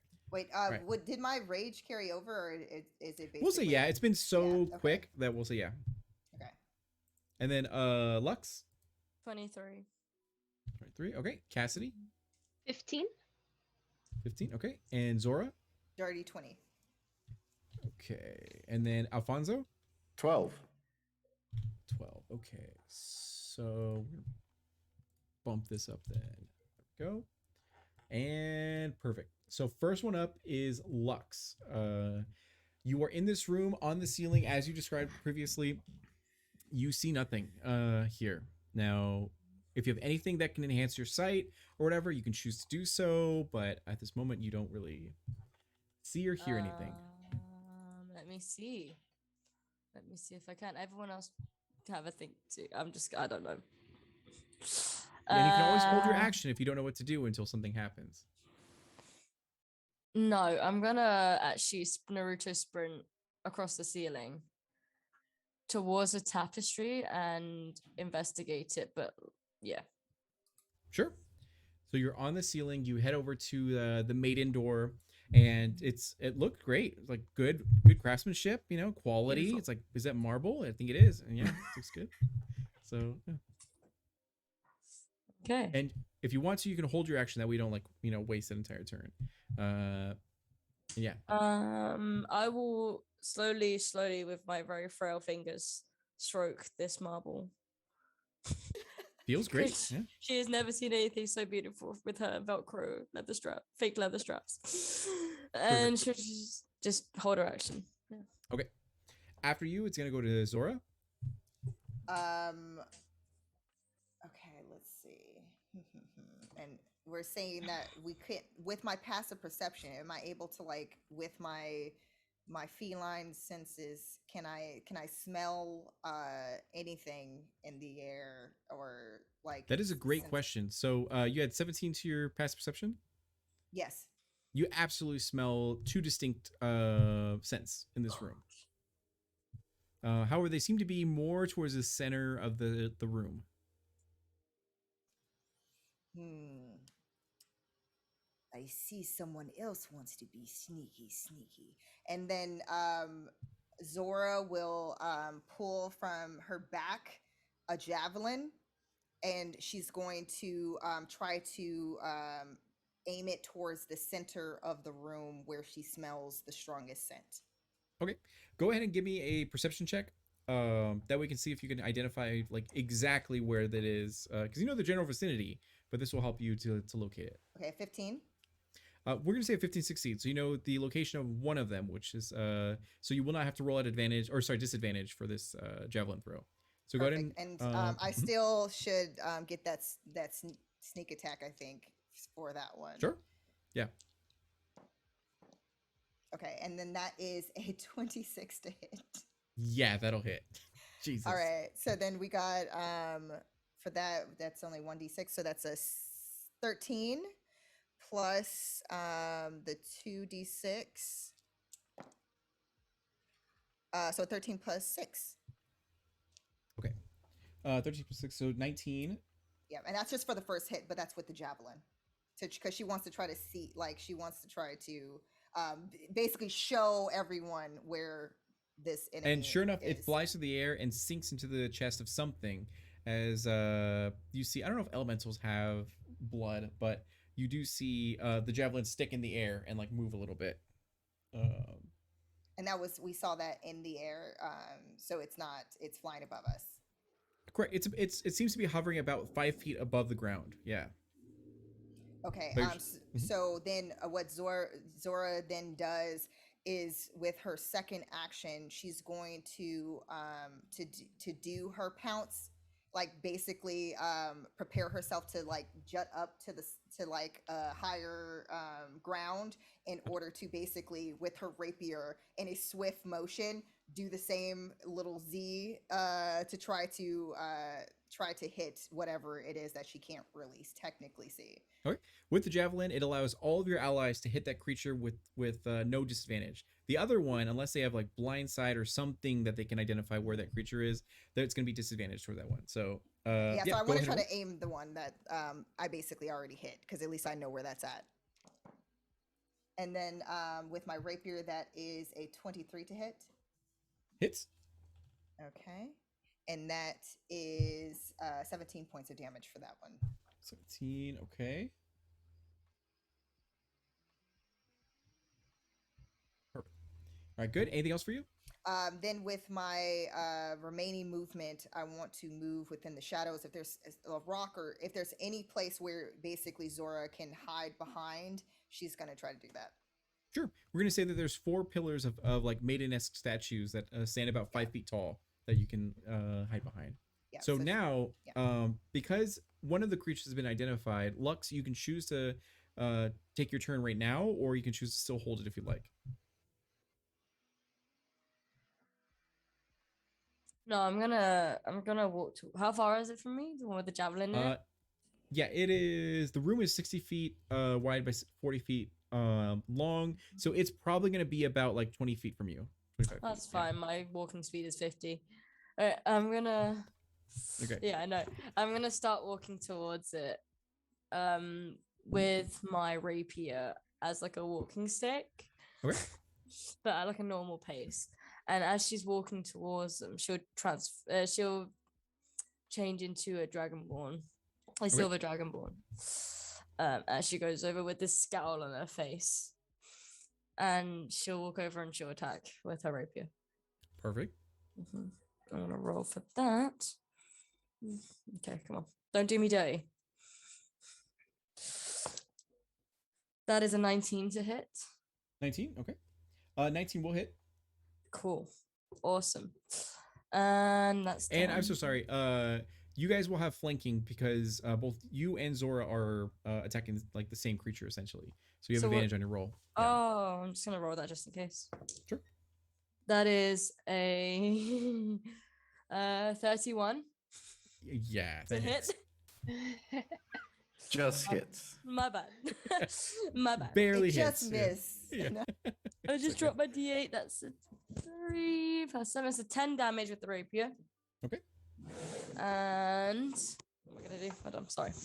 I'm all over the place right now. I'm gonna do my flurry of blows again. Okay. 2 of those. So that will be. So it's a 17 to hit and a 20 to hit. Dirty 20. Dirty 20. Yep. Hits. Yep. There's a 17 hit as well. Correct. Okay, cool. Perfect. And that is. Sorry, guys. You're good. so You're, sorry. you're dealing damage, so you're fine. That is. That plus 5 is 12. That plus 5 is 9. That's a 21. 21 damage. Okay. And How I can't see what it's looking like, can I? Because it's see-through. no, you we're gonna say just for flavor, there is like blue blood that it does seep from its sort of wounds. How that does much? make it more visible. It looks pretty messed up. Yeah, there's a lot of blood. All right, so looking pretty messed up. Then I'm going to. No, I'm gonna chill. Because I'm running out of Kai points now. That's fine with me. You're good. Yeah, I'm chill. So 23, 20, and then it's gonna be, oh my god. All right. So we're gonna go to attack. It is now your turn. You can identify where one of the creatures is in this room. You can't see where the other one is at this moment. Yeah. I'm cool with that. I'm gonna. About how far away is this elemental? 25 feet from you. Yeah. 25 feet. All right. I still have my winged boots on, so I am just going to charge forward, flying, hovering above the air, and then come up with my maul and do like an uppercut swing. You will get advantage. Yeah. I'm gonna rage. Rage. Okay. Yeah, I gotta get the extra damage. Let's see. So I do have advantage. So just gonna roll for the maybe a nat 20. Nope. All right, 27 to hit. Hits. 20 damage. 20 damage. Okay. And then I'll roll one more time for my second attack. 26 to hit with Hits. another 20 damage. 20 damage. Okay.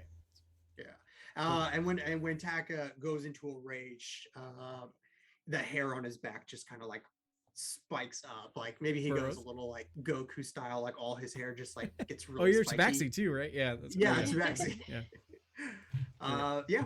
And that's my turn. Okay, perfect. After you, so you were the 16, then it's gonna go to 15, Sir Cassidy. You once again you see a very messed up looking elemental, and they're like, get him, and they're like beating the crap out of him, and then yeah. So so I can see one of them. The reason why I can't see the other is it. Well, I'll do a perception check to see if I can see the other one. Sure. I will tell you it is marked as invisible. That is why you can't see Okay, it. that is why I can't see it.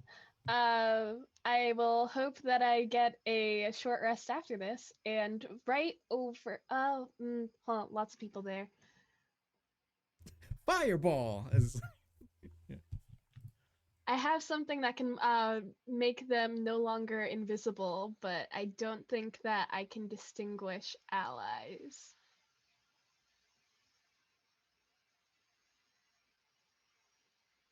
Yeah, that's not worth it. Okay, so I'm just going to, I will attack the one that I can see with Eldritch Blast because I do not want to hit the rest of you with this spell. There is no friendly fire, at least for like unless it says like every creature or whatever. So go ahead and roll. Okay. That is 20. Yeah. Where's Eldritch Blast? There it is. 25 to hit. Yep, does hit.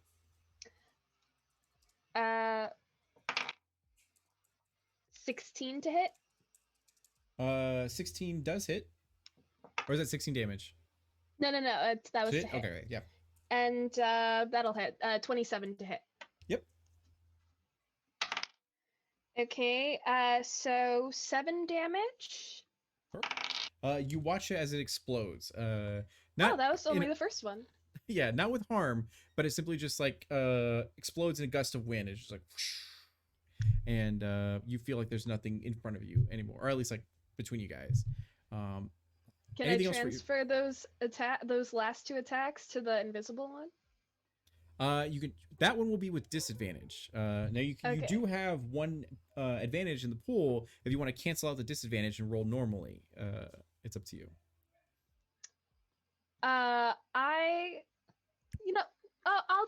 I'll do disadvantage. Do I re-roll or do I use? Yeah, let's go ahead and have you re-roll. Okay. For yeah. Disadvantage. 23. Yeah, that'll hit. Holy. And that's a natural 1. Oh. Okay. All right. So to the invisible one. That is 5 plus 5. That is 10 force damage. 10 force? Okay. Okay. And as a bonus action, I'm going to use my illusionist bracers to cast Eldritch Blast again. Okay, go for it. So when I do there that, is a little bit of blood that splurts out when you hit it the first time. So now you know where it's at. Yeah. So when I do that, is that 1 laser or is that 3 lasers? We're gonna say 3, I guess. Okay, so, natural 20, and a natural 20 and a natural 1. Nice. It's disadvantage, so that's another natural 1. Okay. Oh, that hurts. We're here for it. No. I'm going to. Do I do it here? No, I got a dragon later. You don't know there's a dragon later. It's fine. Nah, I'm gonna take it. That's okay. No, that's well, maybe 14. Does 14 hit? 14 does not hit. Okay. 20 and so dirty 20. Dirty 20 hits. Okay. Measly 1. So that's 6 points of force damage. Okay, perfect. Anything else for you? How far away am I? You're about 25 feet from this creature.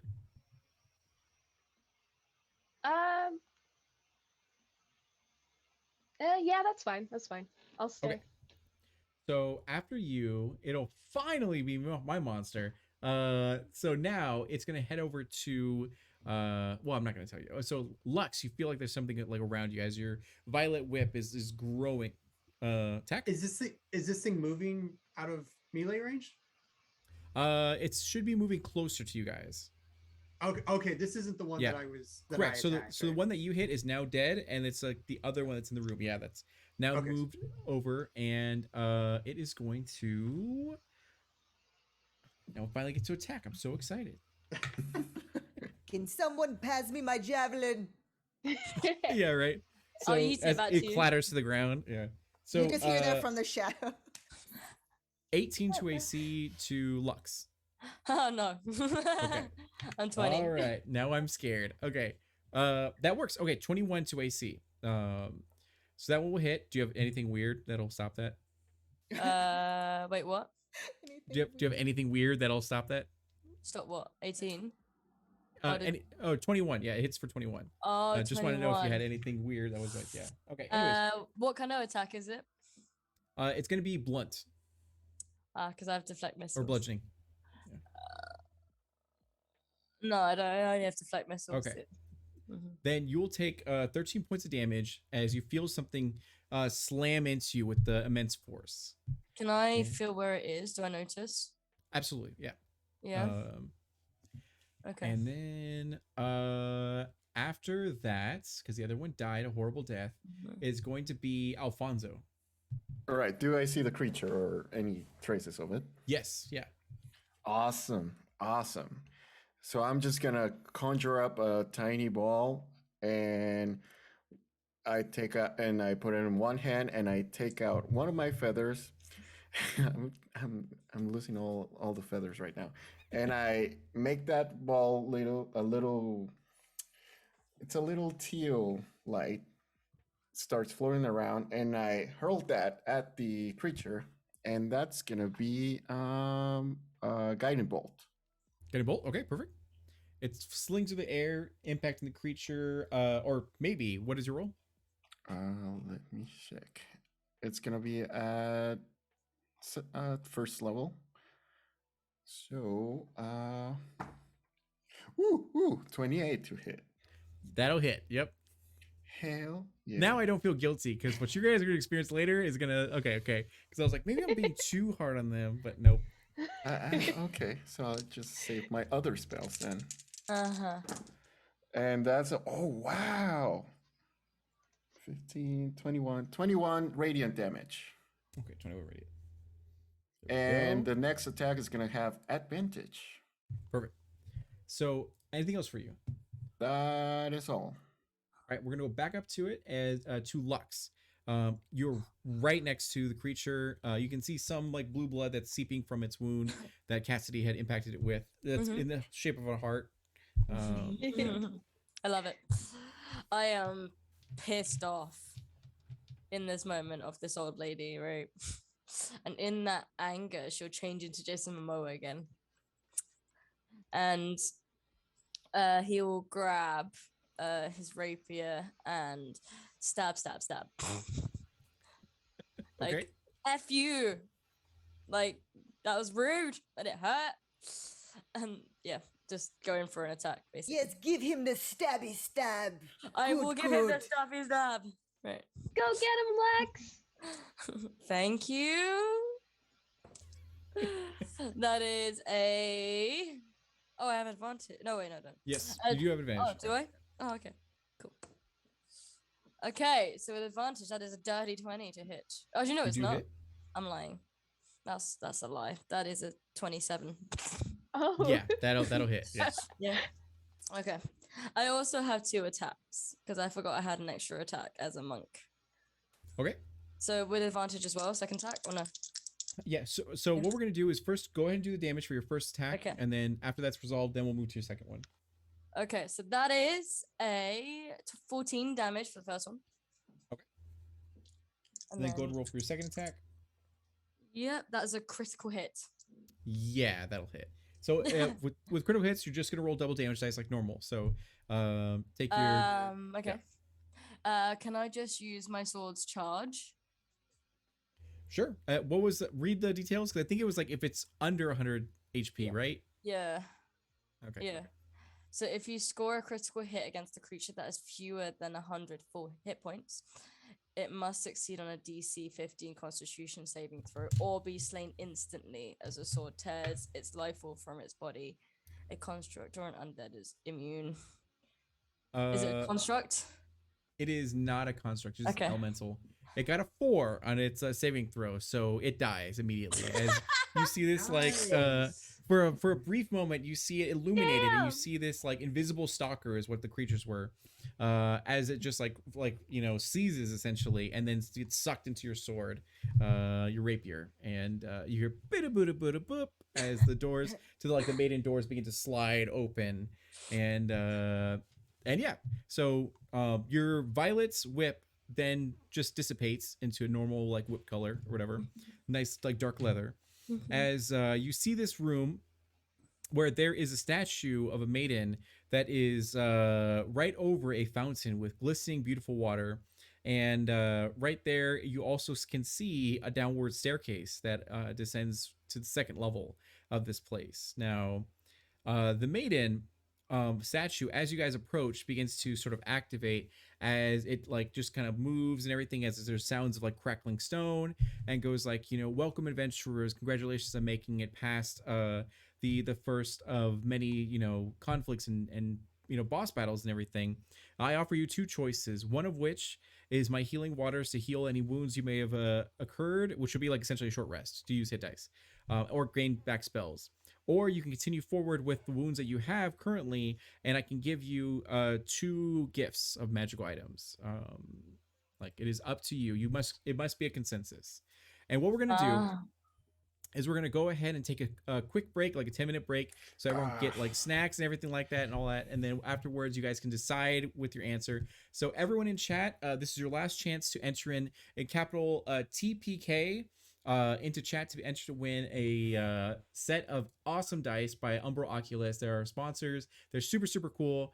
And yeah, with that, we'll be back in about 10 minutes. So we'll see you guys soon.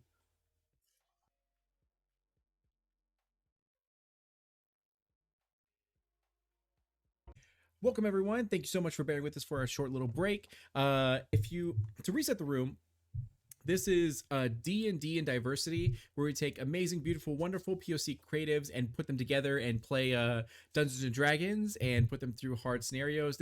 Which I say hard, but they like wipe the floor with that first room. So like that was I'm gonna have to. I didn't tweak anything, but the next room should be very spicy, to say the least. So before we move any further, let's go ahead and go around the room to reintroduce yourselves, who you are, where we can find you, and everything. That way, everyone gets to understands who we're playing with. So we're gonna go ahead and start again with Rising Valkyrie. Hello, I'm Jess. I am from England, as you can tell from my accent. You can find me at Rising Valkyrie on Instagram and at Rising Valkyrie J on Twitter. I don't use it much, as my fellow peers know. But good luck if you want to check it out. Yeah, good luck. I post a lot of promos on my Instagram, so if you want to see that, it will always be on there.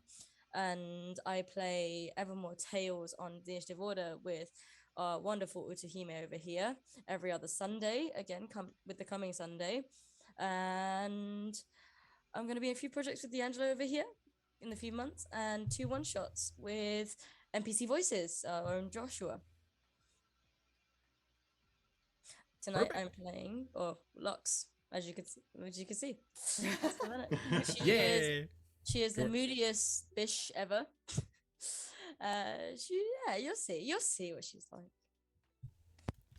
Good. All right, so Strike, you actually won the giveaway, so good job. Please hit the Discord link and then come into the Discord. That way I can go ahead and get you in touch with Taryn, the owner of Umbro Oculus Dice, and then they will be able to ship your winnings to you. So thank you again for participating. So going over to Utahime, tell us about how amazing you are. Oh my gosh. Well, thank you for that. I'm Utahime, cosplayer and streamer and TTRPG performer. You can catch me on the socials at Utahime Cosplay on Facebook, Instagram, here on Twitch, where I really need to get back to streaming because I've kind of fell off on that. But you can also catch me on Twitter at Brianna DeCoster, where I post about all the amazing games that I am participating in, including this one. And tonight I am playing Zora Stormstride, who is a Leonin barbarian fighter rogue. So yeah, take that all in. That's amazing. And then the ever wonderful Michael. Hey, that is me. You can find me on Twitter at Michael Galvis. I'm also over on D&D Beyond, so you can find me there on the Twitch channel. as well as on the Fandom Tabletop Twitch channel. Yeah. Oh yeah. Oh, who am I playing? I'm playing Tak Felian. I am a Tabaxi barbarian cleric who is all black with some like gray stripes. Very cool. Carry around a giant maul, and I'm very short. So, who's attacking? Is the maul attacking, or is Tak attacking? Who knows? That's amazing. Both. And then Both are good. yeah, exactly. And then the incredible Robo Goblin. Hello, it's me, RoboGoblin, and I'm playing Alfonso, or you can call him Poncho. But it's a tiny, well, not a tiny, it's a small Alfolk, snowy Alfolk, and I'm a cleric, and I'm also dabble in wizard stuff. And you can find me at the Chaotic Tiefling ATL network every Sunday, bi-weekly Sunday, not this next one, but the 19th. And I'm gonna be playing on Saturday for it's actually twitch.tv/team squad up, and I'm gonna be playing for it's a charity for muscular dystrophy. So it's gonna be fun games, fun people, and it's next Saturday at 8 p.m. EST. And that's me. Right on. Perfect. And then the incredible Beware the Siren. Hey everyone, I'm Beware the Siren. I am a game writer, occasional D&D performer, and I am playing Cassidy Starr. She is a human warlock, built and skinned to be a Madoka-style magical girl. So good. My name is D'Angelo Murillo, and this is my channel. Thank you so much for being here and supporting and everything. So once again, this is D&D and Diversity, a night where we celebrate POC creatives. These are all wonderful, beautiful people that we have here from all different walks of life and everything, and they're pretty incredible performers. I'm friends with every single one of them, and they're super talented. So what they're doing right now is a dungeon delve, and they are going to the second floor, or sorry, they're actually at the last room of this first floor. They need to bypass all 3 floors in order to get the Wishblade, the only thing that can cure the halfling village of Gentle Breeze Village from their curse that was placed on them by a hag that made a majority of their population just like completely into a magical sort of slumber. So they're throwing hands, and they're doing a great job right now. I thought it was going to be way harder, but it's not. So it's doing a good job. So you are able to tip to influence the game, which you're definitely going to need, and I'm not joking about that this time, for this next room. So feel free.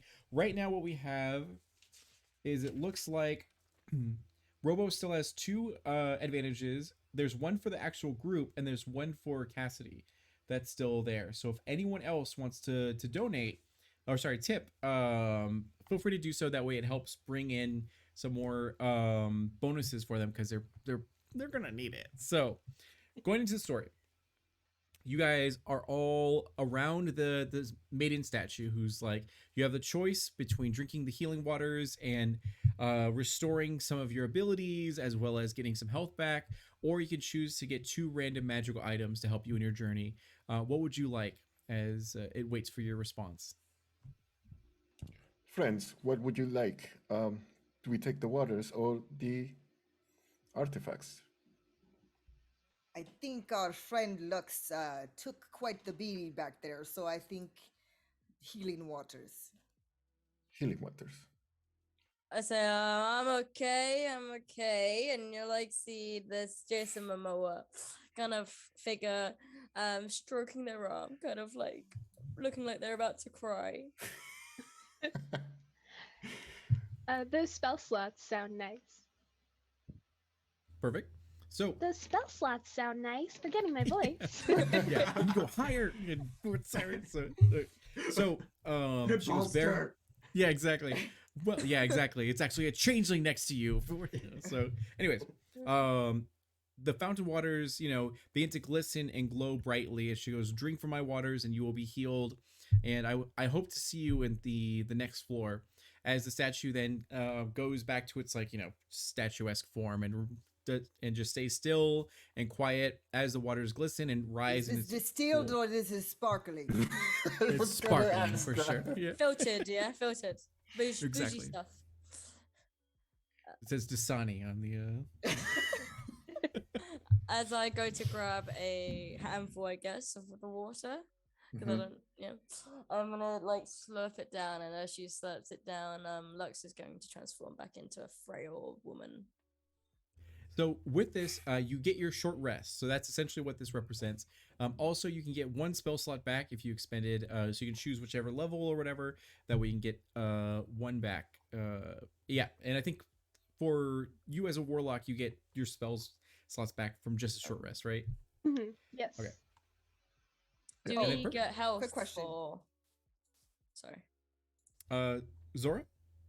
I was gonna say, has it been approximately 10 minutes, or is it still within the like? It hasn't been quite 10 minutes. Yeah, we're gonna say that it's been about 10 minutes. Yeah. Okay, because Zora is going to, during this time where there is rest, she's going to spend time casting again, speak with animals. So she's doing that. Perfect. Okay.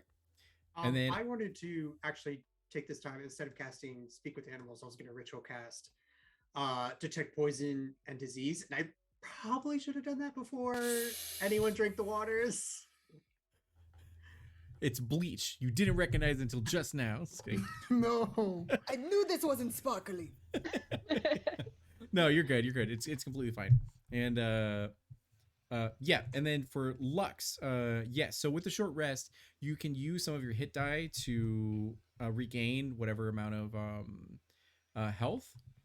So, and if you need to see that, there should be a short rest button up top, and then if you click it, it'll tell you like what your hit dice is, and then how much you can use in order to get it back. Yeah, I used 2 hit dice for 13 HP. Perfect. Okay. So, with that, because of time, I'm gonna go ahead and have you guys bypass one room. That way, it's we should end on time, hopefully. So, as you descend down the staircase that is winding and twisting, as it looked very like a little bit crude and kind of ruinous up top on the first floor. Now it's extremely pristine with a lot of craftsmanship and looks like barely anyone has walked down these steps other than you guys. As you get to the lobby, essentially, and there's 3 doors. One to the left that seems in perfect condition. That is one of it seems like an angel wing and a like sort of devilish sort of wing. There's 2 which is in ruins and completely caved off conveniently in front of you. And then to the right is one of a sort of like a Medusa sort of head that has a keyhole. That seems to be sort of the boss room. And once again, it has a shimmering green aura around it. So it seems like the only way you can go is to the left, which is where the wings are on this door. And would you guys like say or do anything before you continue? Can someone punch through this like caved in rocks right here? It'd be my pleasure. And instantly, once she says that, Zora is like ready. Oh, okay. No, I was gonna say that Alphonse is gonna wait. Okay. She's gonna can do it together. Come on. I love that. All right, we're not gonna. There's this way you definitely can't go. We want to go that way. Perfect. So you go over to the rubble and the ruins, and you begin to. Do you want to do an athletics check or anything to try to? Yeah, break definitely. through it? Yeah. I don't know if I can like punch through this thing, or what I want to try to do what I can do to try to hopefully open this door. And then what is it, just a strength check or It'll be athletics. We'll say it's athletics, yeah. athletics? Oh, okay, perfect. Because then that makes it a 16. 16. Okay. With a 16, you hack and slash and beat into this actual like this rubble, and you're making some headway as it's beginning to clear. With a few more checks, you should be able to like bypass this debris and everything to continue forward. But there is a nice convenient door that's also in the room. That Okay, I got a 24 on the next one. So all right. The first one was testing, like Zora Poking has it. lost her touch, and then Perfect. nope, I got it. Yeah. So Congrats. you break through the rubble. thwarting my attempts to guide you to the correct area. So you break through the rubble and you find this room that it bleeds into a sort of forest, as there's lush green grasses and there's a flowing river and looks like a giant, huge valley. And about maybe 100 feet in front of you, you do notice that there is a statue of a winged sort of snake, and in its like coil is this brass ring that has a Medusa head for the sort of like head, and then it has the like teeth on it and everything. And around it seem to be various creatures that seem to be dryads that are kind of like forest folk that are made of trees, sort of like nymphs and everything, that are kind of dancing around and singing their songs. There seem to be some pixies that are also around, as well as some fairy dragons that are just kind of like doing their thing, living their best life, not expecting any sort of trouble whatsoever. And and yeah. Sure. So Alfonso's gonna put his goggles on, and they start like glowing, and I'm gonna cast detect magic all around here. So essentially, my goggles are pretty much like whole Matrix or super. Actually, the Saiyan things they put on to check their keys and all that. Oh, the scouters or whatever. Yeah, the 9,000. Yeah, that, Yeah. Perfect. All right, so floor 2, room 1, we're not going to go into. So let's go into floor 2. What is it? Did I? Oh, it was here. Okay, perfect. And you're essentially just scanning them to see what's going on yeah. I sense any kind of magic and what kind of magic and what school of magic is. Yeah. There we go. Okay, perfect. Yeah. So, you can definitely tell immediately that the statue of the winged snake is absolutely magical, like immensely magical. The dryads seem to be fey, and the fairy dragon seems to be, I think, fey as well. As well as like draconic and all that kind of stuff. Tiny dragon. Oh no, I just see if it has magic. I see like a faint aura around the magic. Oh, I'm sorry. Yeah. You can definitely tell that there is magic all around in front of you with all the creatures, and especially that statue. It's like glowing, bright, showcasing a lot of like magic. And it seems like also deep within the forest there seems to be a magical aura back there. It's so like powerful that it's radiating it even from this distance, but that's what you can tell. But there's another creature unseen in the forest. Yeah. Do I feel anything with my whip? No, not at this time. Yeah. Okay. And you said they speak Draconic around here. Yes. The fairy dragons, well, I guess to you they're just like, creatures or whatever, but yeah. So your speak with animals is still up, and in this place there are squirrels, deer, birds, everything like that around you. Oh, I miss being a druid. Do I see any illusion magic here? No, not at this time.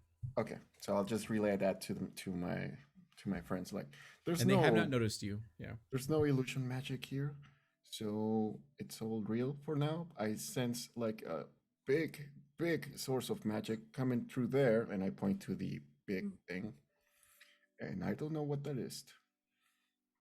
This looks like where I woke up earlier.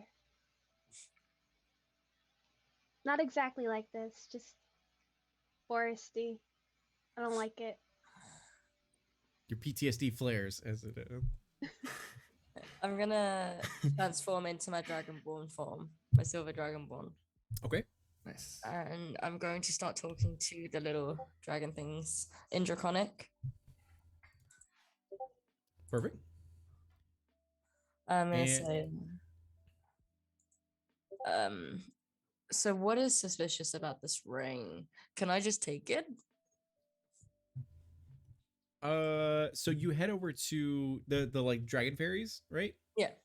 Okay. So what does everyone else do? Do you guys follow, or do you guys kind of hide? Because right now it's like out the side on the side of like a sort of a mountain. That's where you guys came out of, and then you see them sort of in the distance frolicking, literally frolicking and having a great time. And Dora trusts no one, so she does the sneaky once again. Okay. So go to roll your stealth check. Anyone else before I have Lux converse with these creatures? I'll go ahead and hide myself. I'll follow Zora's lead.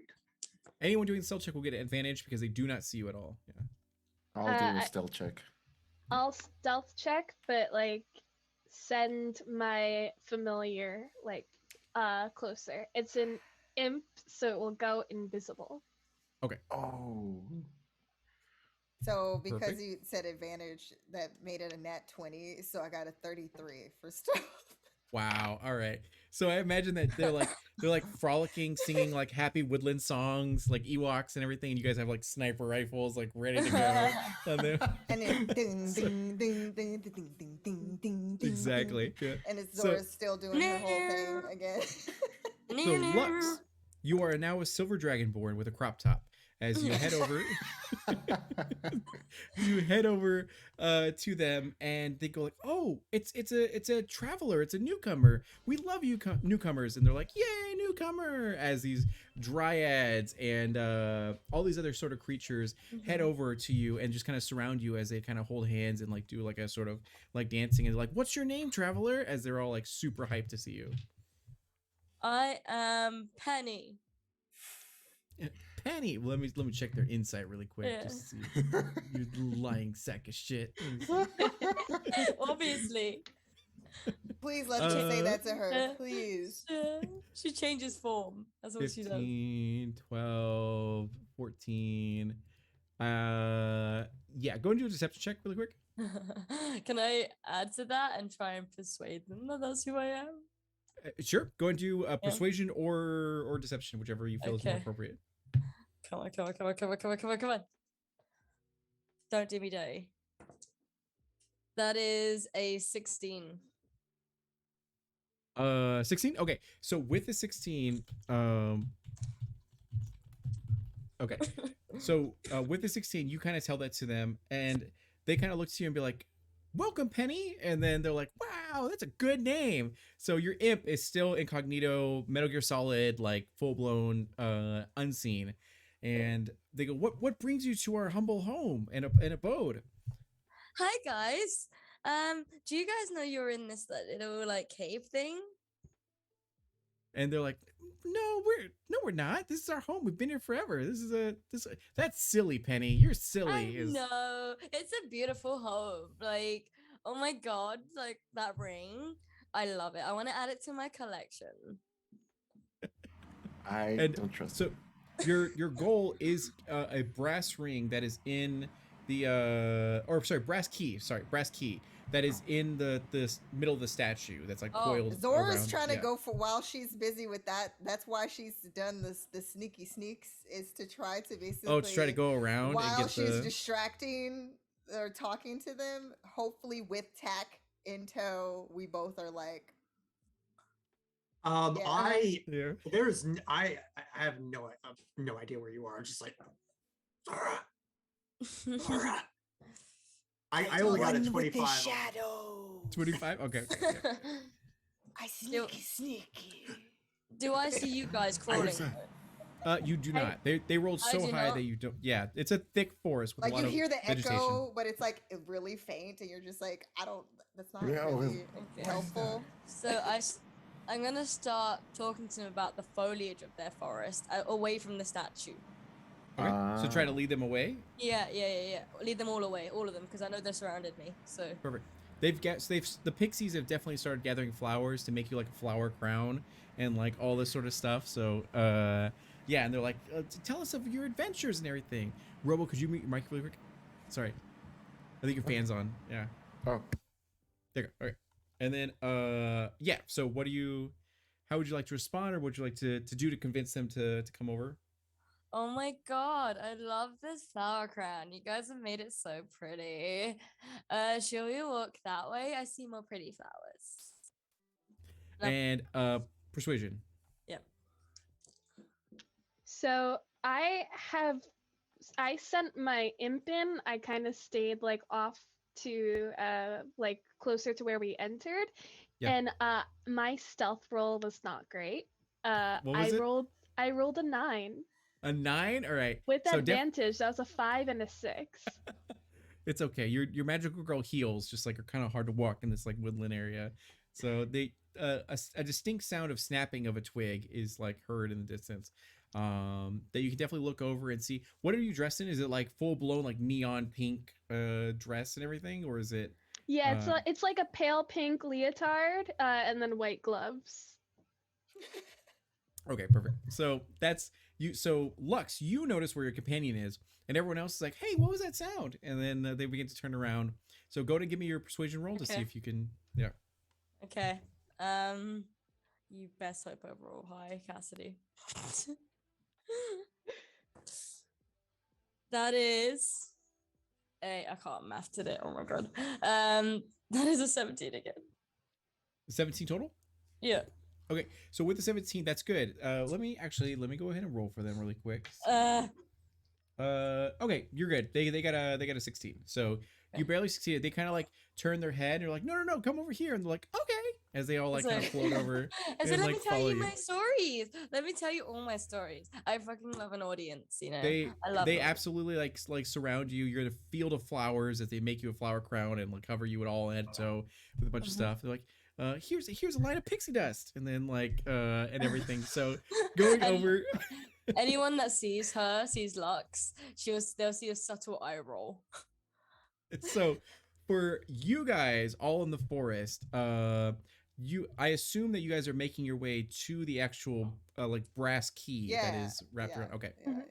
So perfect. So we'll go over to you guys. Your stealth roll was so high, except for Cassidy. But you recovered yourself. You got yourself like with the group and everything.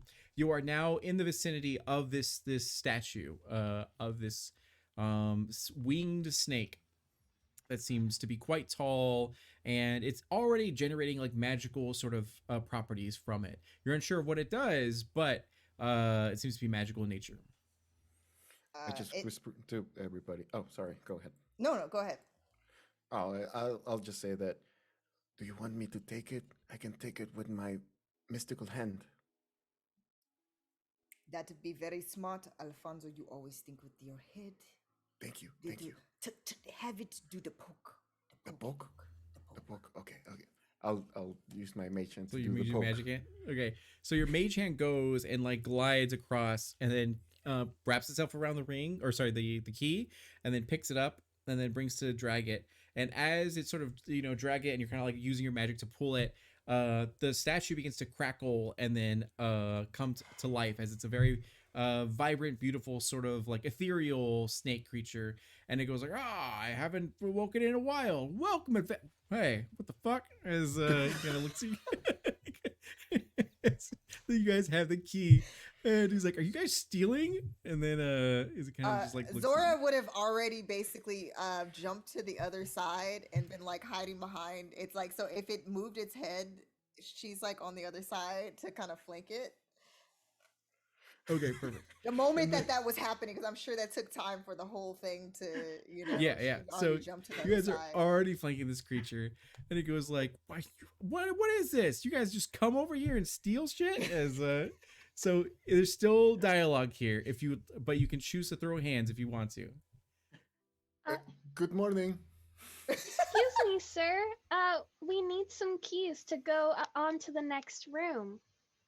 And he kind of looks over, and he has like very furrowed snake brows as he's like, well, I mean, that's our key. That's like what we were born here, child, in order to just protect this one key. That's literally our goal in our life. And he goes like, I'm sorry, but I can't part with it. And, what if we used it and then brought it back? And he's like, no, we were tasked with one purpose. Our creator told us just to protect this key and make sure no one gets it. Because if whoever gets it and uses it will unleash horrible just harm and devastation to the world. So and then yeah. There's already harm and devastation. An entire village has been put to sleep by an evil hag, and we need an item that moving forward in order to fix it. Persuasion. And Alfonso, okay. in your owl-born hands, or whatever, Owlfolk, in your Owlfolk hands, you have the key. Okay. I will use my sister's advantage. Okay. And Zora is like on the other side, making faces at Alfonso and attack and like. I told you that this die does not roll well, but it just goes really well with my theme today. So I have a +5, so that will be 12. 12? Okay, yeah. Wow. And he goes, no. You have a And group he's advantage if you want to use that. that's true, yeah. So You know what? Yeah. Well, if do we want to use that? it's up to you. It's up to you. So I also, as a feat, have luck. Oh. Beautiful. Oh. So Do what you feel is appropriate. Yeah. Okay, I will. Pink or blue, guys? Pink or blue? Go Pink. blue. No, Go blue. pink. Go blue. Blue, blue, Yes. blue. Blue. All right. Come on, trusty die. Okay, yeah, that's 15 on the die roll +5 is a dirty 20. Hell yeah. Okay, perfect. So with a dirty 20, you plead your case to this creature as he kind of like coils and kind of puts his like tail under his chin and kind of considers everything, and he's like, well, I guess you would be doing a lot of helping, and I guess the creator never considered this. We must consult the Great One. And he goes like, if you can, we can parlay, and that means that you don't believe, you don't try to do anything shady or weird, and we talk to the Great One, and he will decide. But I must warn you, this is our sole purpose in life. If you take this key, we won't know what we're gonna do with ourselves, and that could be a whole existential crisis that the pixies are not ready for. So like, can you agree that we can do a parlay as he slithers his like snake tail to shake your hand? I'm willing to parlay. You're like, I'll parlay, and Zora's like, yes, stabs him. No, like basically Zora the whole time is like now the killing, the stabby stab, kill, and so that's like the conversation that literally she's having while Cassidy's trying to plead her case with Alfonso and Tax. So I think Alfonso's like no, and Tax like maybe. It looked like he was like on board. Yeah, let's, Well, there's, like, let's most- do it. I mean, I'll hold my hand out. I'll say, I'll parlay. Okay, perfect. So it shakes your hand. He goes like, all right, we have to consult the old ones, and then the old one, as he goes, please follow me. As he's a pretty giant snake, and he flies magically through the land. Meanwhile, Lux, you're in the field of flowers, and they're like, Penny, I'm just so glad you're here. Like, we haven't met someone in a long time, and you really helped me through some real emotional stuff. As like, I feel safe around you, like as all these pixies and fairy dragons and dryads are all just like conversing with you. Yeah. She used to say, "Oh my god, I'm so glad I met you guys too. Like, I love all the flowers you give me, but I need to go see my friends because they're over there somewhere and I don't know where they've gone, and I do miss them. So who created this, your home?" And they kind of look and they go like, oh, that was Master Mordecai. He's a wonderful and benevolent leader, and he's so cool. And they're like, I wish you could meet him, but unfortunately he passed away. And he goes, but it's okay because he gave us a great purpose in life. And he goes like, you know what? Have you met our like boss? He's like super cool. He's a flying snake. Have you ever met I think Quetzal is her name? And you're like, they're pretty cool. I haven't met him yet. No, I've not had the pleasure. Do you know where my friends are going? And I point towards like the moving people. Okay, perfect. And like, oh, that's your friend. Let's go meet him. As they're like, yeah. As you guys all hold hands and skip, and and she goes along with it. She goes along with it because she's not.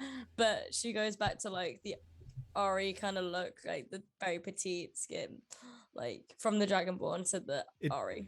They love it. They see you, and you're like changeling form, go from a silver dragonborn to a Ariana Grande, and yeah, they're like, wow, you're amazing, as they're like just super all about you and everything. Thank Thank And- you. Yeah, exactly. As the fairy dragons and the pixies lift you up and you glide throughout the air in a very majestic fashion as you arrive back with the group. As you see that she has a huge flower crown on her head and all that. And then they're like, "Whoa, God! All right, Michael, what's a name?" Warma. Guarma. All right. It's like, hey, Guarma. Who's the snake? Looks back and they're like, "Hey guys, we got a little bit of a little weird thing going on. These people apparently took the key and they need it for a adventure." And they're like, "Oh, whoa, that's really that's a spicy situation because that's our whole purpose in life. I don't know what we do. We would have a mental breakdown if we lost that key." And so like, but I'm sure everything will work out. And you travel through the forest and find a clearing where there is a beholder floating in the middle of these plains with flower crowns on each one of its eyeballs and it's also like head. And it's like, "Ah, welcome, my children. How may I help you?" And Guarma says, like, "Well, these travelers have come and they seek our key, and they say that they can do more help than harm if we give it to them. So I can't tell, if we should give it to them or not. And I seek your wisdom, great one." And he goes, "Well, let me look at them." And then he like kind of hovers over you guys. Now, Zora, I think you were hiding the whole time. Are you exposed now, or are you still hiding? No, Zora still wants to be the sneaky, and she's going to, because once she sees this thing, she's like, nah. She's gonna actually, like, you see where she goes into her rage again. So you see where her fur kind of stands up a little bit, but you see all of the muscles in her 6'5" frame kind of flex, like Yeah. she's like getting ready. But she's still like sneaking. But anyone who's paying attention to her, you would see her kind of like where she's hulking out a little bit, Getting ready to, yeah. Perfect. So you are around this giant beholder that seems to have seems to be very peaceful, and out of all the beholders you've slain and met, this one seems different than the others. As he goes, "Well, what have you done in your life to justify your actions here and to take our key and to who are you guys essentially?" Well, we're some adventurers that we were tasked to come over here to help save a village. They've all been magicked to sleep, and the only way to wake them up is to get an item that's at the end of this dungeon. By the way, I chose to use luck so that someone else can still use advantage. Okay. Nice. Perfect. So and he goes, "Huh." So go to make a persuasion roll to further convince him to allow you guys to take this key. All right, come on. Ooh, yeah, I like this die. So that's a natural 19 plus Okay, 5, good. 24. 24 with the 24, he goes, "Oh, this is a very difficult predicament. Well, I just don't know." And he seems like on the edge of this. He goes like, "If I give this to you, we will have no more purpose. I know this area, and I am self-aware, and I know that we are all just constructs of Master Mordecai, and this is a very this realm doesn't exist unless someone walks through these doors and everything. So if you take this key, there's a chance that our entire existence will be erased for good. So that troubles me greatly. But if you can do more help than harm, then that'll make us sort of more real." And he's seems very at odds and on the fence of everything. Would anyone like to say anything to convince him one way or the other, or to simply stab him? Lux? Can I come floating in on my fairy cloud? Absolutely. They go, And- This is Penny. She's amazing. She never lies to us." And then tells all my stories that I've told them of Okay. what we've done and stuff, what we've slain, and and obviously not beholders and stuff. Not just the scary things. The scary things. The Yeah. really scary things. Yeah. And we've done it and what we did for it and how we helped people and everything. And that's what I told them. Go and roll persuasion. Mm-hmm. And you still have that one advantage for the group if you want to use that, if you need it. We'll see. We'll see how it goes. That is a natural 20 with a +7. Yes. Yes. All right. So you have narratively, you have control of this scene.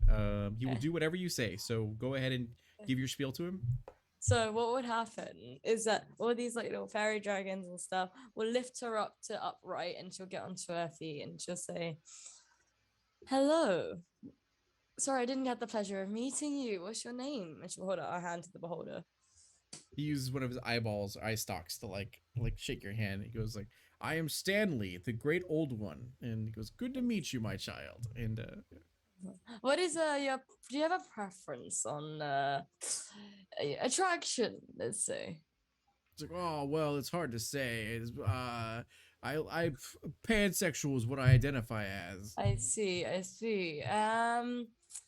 And I'll like change between like Ari or like Androgynous, essentially. yeah, androgynous. I'll be Ruby Rose. I'll end up looking Okay. like Ruby Rose, right? And I'll turn and I'll say, "Sorry, it was lovely to meet you. I had the pleasure of meeting all your friends in this forest," and I point towards a cloud of fairy things.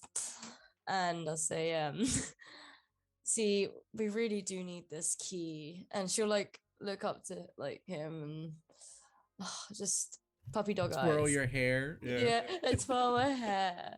Belly dancer outfit still. Perfect. And he goes, yeah, he simply looks, goes like, "Well, I guess the best thing to do is to probably give you this key. That way you can do, you seem like good people." As he goes like, "Very well, Guarm, give them the key and let them be on their way. I must tell you something, my children. Let's all gather around." And they're like, "Okay." And I say, Guarm, I want to say, would you like to come with us? All of you. We'll and give he you a new goes, purpose in life. they essentially say, unfortunately, or sorry, Stanley themselves say like, "I am sorry, but we can't do that. We only exist in this room. The moment that we exit this room, it disappears." A couple pixies have had like breakdowns and tried to escape, and they disappeared, unfortunately. So I see. and sorry, Alfonso, you actually still have the key, so you're good. So you go like, you may leave at whenever you'd like to. And yeah, Thank you, Your Grace. you assholes, you're supposed to die in that fight. So all right, at this time, Stanley gathers them around and pretty much explains to them that like, if once they walked out that door, we might cease to exist, so just be prepared for that. And they kind of like prepare for the inevitable as you guys take that key. Oh And my God. yeah, and you guys walk out of the room, and sure enough, it's like boop, and it's just a blank room after the moment you walk out with this brass key in hand. That's I And don't even remember worse us than- sparing lives before. We usually crush skulls and slit throats and ram our swords into torsos. I don't understand all of these talking and negotiations, especially Cassidy. I remember you were the most deadly of our group. And now I don't know. I mean, I love all the fairy dust, but usually a head would be flying, and then all of a sudden fireworks pop out of the neck with the blood. But I don't understand this. They seemed nice, and we didn't die.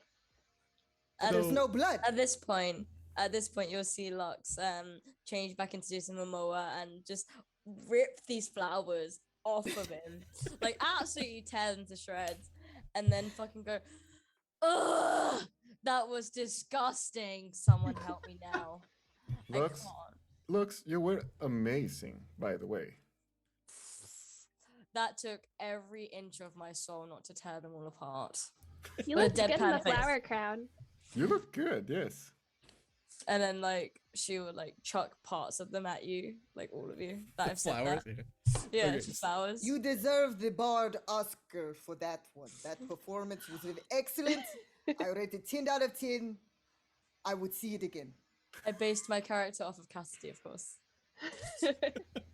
You know, they say that they had no purpose. Maybe this was their purpose to give us the key. So Bah, bah, bah. And as you get to the second floor lobby, you do notice that the doors to the wings, like the wing doors, open, and there's like what appears to be an angel and a devilish sort of creature that's there, and be like, "Damn, dude, that was brutal. Holy shit!" And then they kind of like just watch you guys and like we don't want any of you guys. So just go ahead and good luck, as they just kind of have their coffee and just kind of like wait a little bit. And before you.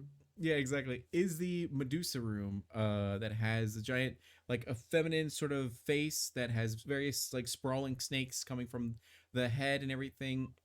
and you do have the brass key in your hand that you can use to enter into the slot as the shimmering green barrier dissipates, allowing you to travel through.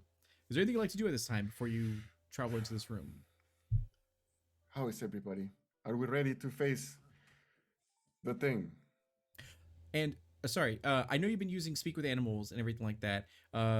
There were animals in the last room that you could have talked with, but there's are still the two beings here. That's the angel and devil. If you'd like to converse with them at all or do anything, yeah. No, that's fine. What I'm curious about is because of the fact that she was still kind of upset. Would I still have to do another rage if we go into this room, or is it just like We'll let it carry over. Yeah, we'll let it just carry. like where I'm still in my buffed out, hulked out state. You're like, stay mad, stay angry. Yeah, the whole time. Well, because Zora is kind of upset because she's basically learned and honed in on these different new skills.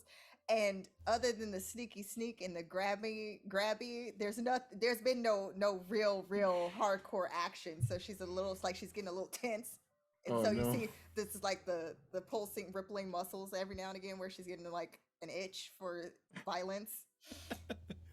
I will every so often just kind of like punch you in the arm just to keep you going. Just another minute. Yes, hit more. Like a pinch or something. Yeah. Harder attack, harder. I don't want to hurt you, Zora. You can't hurt all of this. Okay, perfect. So you get to the door. Anything else before you enter in? No, it's okay. She's given up on the speak with the animals because she's thought that there might be some like awesome. The two NPCs are there if you'd like to speak with them, but if not, then they just watch you in respect. Yeah. Perfect.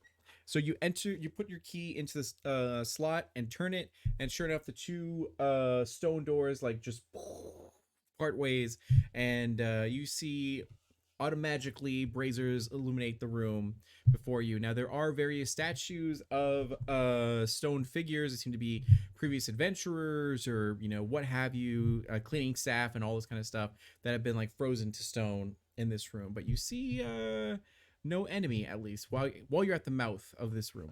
Yeah. Does my whip do anything? It's beginning to glow in a little bit of violet. Yeah. You're not going to talk your way out of this.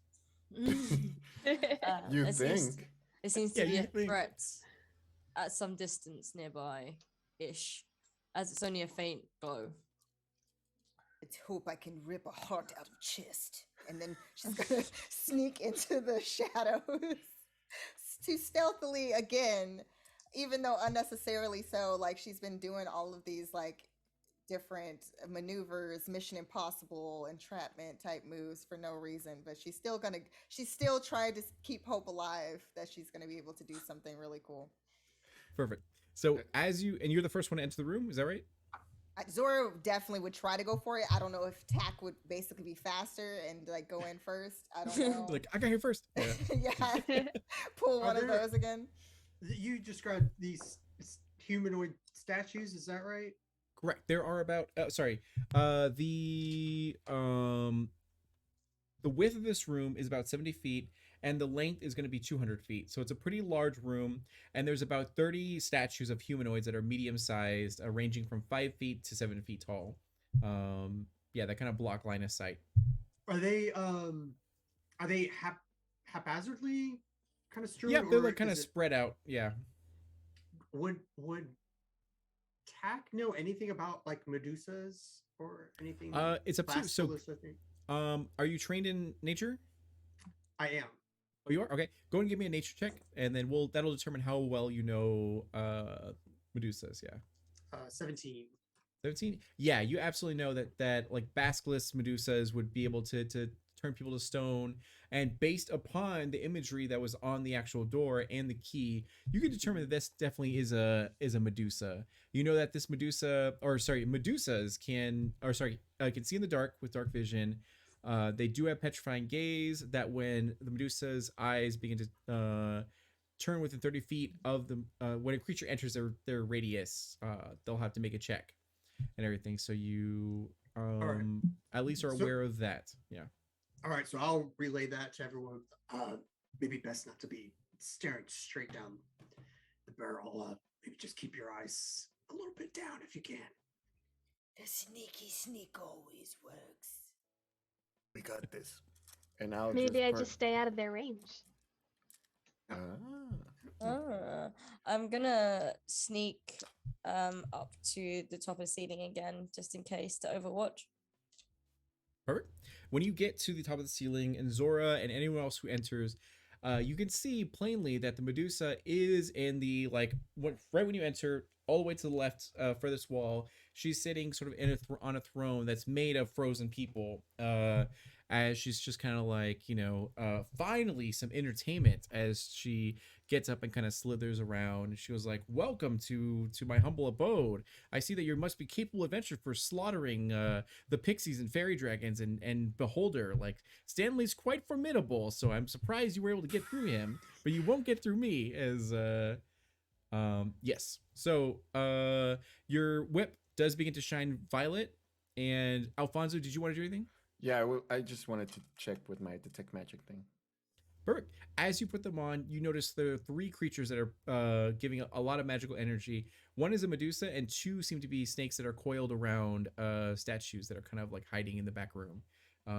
You can see this, but no one else really can without doing a perception check or whatever sort of. Yeah. Can I relate that to my... Absolutely. So everyone is now aware there are 3 figures in this room. Yes. That's right. We actually beat the beholder, and it was nothing. Like nothing. That should teach you. Intimidation or deception, whichever you feel is Intimidation. Oh my god. What's my intimidation? Oh my god, it's +3. You tell them, Okay. Alfonso. Oh. That's 22. 22. All right. The Medusa kind of like puts her hand on her, like, and she was like, "Oh my god, I'm aroused and scared at the same time." She goes, "You owl folk, we must talk afterwards if you survive." And she was very Wink. charmed. I just Yeah, winked. wink. There. Here's my sending stone. As yeah. So, okay. Anything else before we roll initiative? All right. No? Go ahead and roll initiative. Finally, good rolls. There we go. What? It's- D wants blood. Oh my god. And then okay, so tack, was it 23 was your highest? Yes. Okay. So 23, and then Lux, A dirty 20. 20, okay. And then Cassidy, 19. 19, okay. And then Zora, That was only a 12. 12, okay. We'd love to see it. And then Alfonso, 15. I'm in the shadows. 15. There you go. All right, so 15. Okay, so we're gonna bump this. up Imagine really Zora was like halfway crawling into a barrel when initiative started. Like, oh You're shit! like, Gotta quick. get Yeah, out. right? Just like trying to like get my body out of the like large Snakes, body there's out snakes of in it. here. Yeah. Yeah. No. Okay. Trying So- not to make any noise, but like also too just being really awkward about it. Okay, cool. So yes, so one of the creatures that was unseen previously begins to move. It seems to be a very large snake that was coiled around a statue of like a dragonborn. It now looks to Lux and begins to crawl up the sort of wall. Are you like flying in the middle of the ceiling, or are you like actually like on the ceiling? Oh no, I'm like clung onto that ceiling with my toes. And chose. Okay, perfect.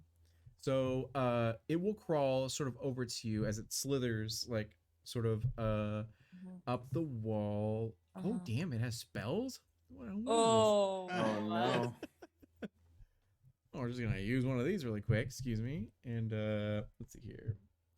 Well, we're actually gonna do its basic attack, which is a natural 20. All right, that's cool. We're gonna do that. So it looks to you and it begins to hawk up a huge loogie and spit it out at you. And damn. Okay, so Uh-huh. that's going to be Go Uh-huh. ahead and give me a Constitution saving throw. You need a 15 or higher to succeed. There is still the one advantage in your pool if you need it. Don't do me dirty. Come on. I might it need that. multi-attack? Oh, I'm worried. I need that advantage, guys. Sure. Yeah. I really need it. You I you might- do need it. You I do might need it. cry. Okay, that's a dirty 20. You're 20? Okay. Yes. So you succeed, but you're gonna take half damage for this. Okay. So let's see. This bitch.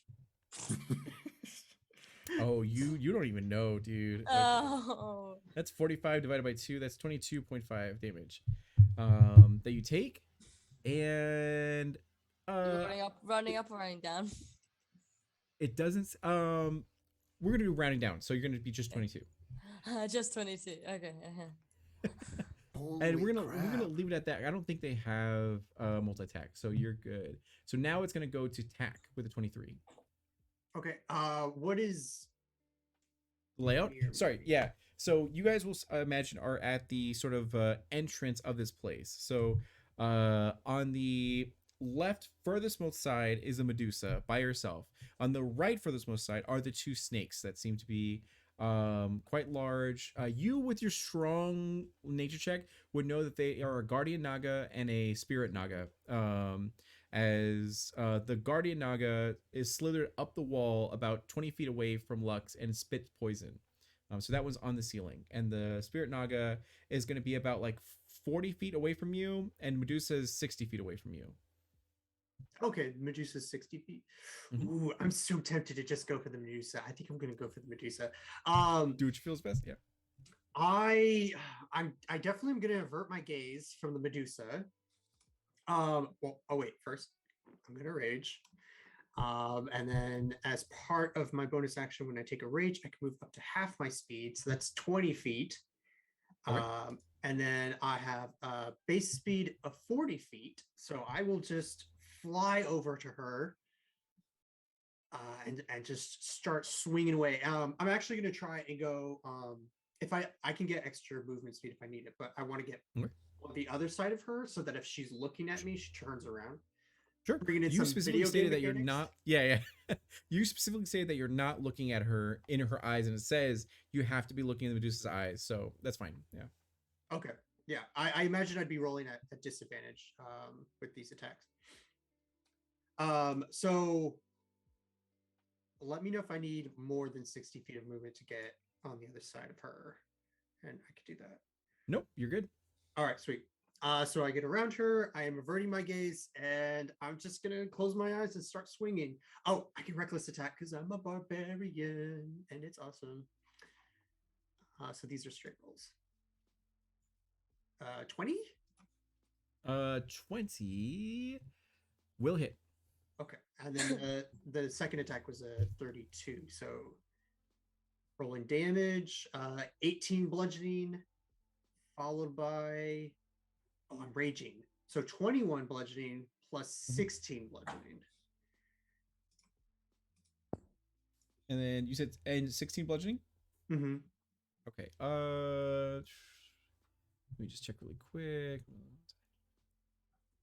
And she will have attacks against me are with advantage. Yeah, it says, unless surprised, a creature can avert its eyes to avoid the saving throw at the start of its turn. If the creature does so, it cannot see the Medusa until the start of its next turn. When it averts its eyes again, if the creature looks at the Medusa in the meantime, it must immediately make the save. If the Medusa sees itself in the reflected polished surface of blah, blah, blah. You don't even know about that part. Well, Yeah, I had that's the fine. red. No, that's fine. The That's what? okay. That's fine. The what? Do In your order nature to checks, defeat you the nerds. Medusa, Okay. You must collect 3 orbs and bring them to the statue. Exactly, yeah. Okay, so anything else for you? No, I am happily done. Okay, so after that is going to be the Spirit Naga, which is going to head over to Alfonso and attempt to attack. Wait, does it need to attack? It's a Spirit Naga. I think it can do some cool stuff. Oh, cool. Oh, great, yeah. All right. So I like this spell. Dominate person. Okay. So Consent go is key. ahead. I Yeah, don't consent is consent to key. that. Go ahead and do a wisdom saving throw. Okay. What is the DC for the okay. You need a 14 or higher. Haha. 25. 25. Whoa. Yeah, you succeed. All right. Dominate person. You attempt to beguile a humanoid creature you see within Whoa. range. It must succeed if they're friendly to you while the target is charmed. No, yeah, it failed. So you're totally fine. Does it have multi? Nope. All right. Well, okay then. Going over to Lux. Do I see that? Do I know that it's trying to do stuff to me? Absolutely. It's just like was it the Jungle Book as the snake like gets up and its eyes go all Oh, no. multicolored and tries to yeah. And Okay, was so then I just turned like my owl right here in my background. And I just you. perfect. And then Lux. I have a question to the team. Anyone that has histories of monsters and knowledge of monsters, would you have told these stories at like campfires and rests, etc., etc., etc.? Yes. Oh yeah. Imagine Or she- I shared whatever information I got when before we first entered the room, and that was about like the gaze attacks and stuff. And with that roll, would we have known the reflection thing? No, it was not high enough to know the roll. Yeah. Okay, cool. I'm gonna look at this snake that just loogied on me. Okay. You absolutely see it's 20 feet away from you. Okay, I am not happy. I was Why? like, What happened? disgusting. It's disgusting. Right. So I'm gonna grab my longbow out on my first attack. Okay. And I'm gonna shoot. Right. And that is, let me get my actions up. That is a longbow +2. So that is beautiful. Right. Come on. That is a 27 to hit. Yep. That'll definitely hit. Yeah. Okay. Let's do this. I'm pissed. All right. This is a 10 damage with the longbow. Okay. Right. And with my extra attack, I'm going to move that 20 feet and use my rapier. Okay. Let me just check something really quick and Shit. see what happens when you hit them with non-magical items. They're both magical. They're both magical. Never mind Yeah. then. Continue. Go for it. The longbow is +2 and the rapier is the 9 lives one. Oh, right. Okay. Yeah. And plus they're Kensei weapons anyway, so they're magical because of Kensei. I'm gonna go for that roll for that hit with the rapier. That is a 27 to hit again. All right. That hits. Okay, damage. Then that is another 10 damage there. Perfect. And then I am going to use my flurry of blows again. And do 2 attacks of flurry of blows. Okay. I'm so sorry, everyone. Don't apologize. You're good. You're fine. good. You're good. You're doing damage, so you're good. 11 plus 9 is 20 damage there. And so that's 1 Kai point. And then I'm going to use my Death Strike too, so I can do an extra D8 as well on top of that. And that is 5. And that was 5? Mm-hmm. All right. There we go. Anything else for you? That's it. All right. Perfect. And I'm so sorry. Something happened on my end. So really quick, Cassidy, what was your initiative roll? Do you remember? It was a 19. 19. Okay. And then Zora, what was yours? 12. 12. Okay. And then Alfonso? 15. 15. Okay. Perfect. All right. There we go. Now it's all in order. So if that's the case, then we're going to go to Cassidy. So to recall from where you are currently, 60 feet away is the Medusa on your left, and then about we're gonna say like 20 feet away on the ceiling is the Guardian Naga that's engaged with Lux, and then about 30 feet away is the Spirit Naga that's trying to seduce Alfonso. Okay. How high from the ceiling? About 20 feet from you. Yeah. So it's 20 feet up. Mhm. Okay. How high do I go if I do this?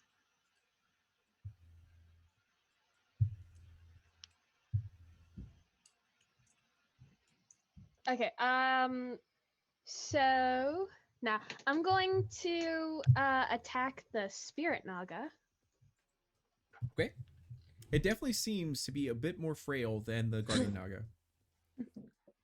And yeah, I'm just gonna do Eldritch Blast. Okay, perfect. Ooh, nice. Okay, 29 to hit.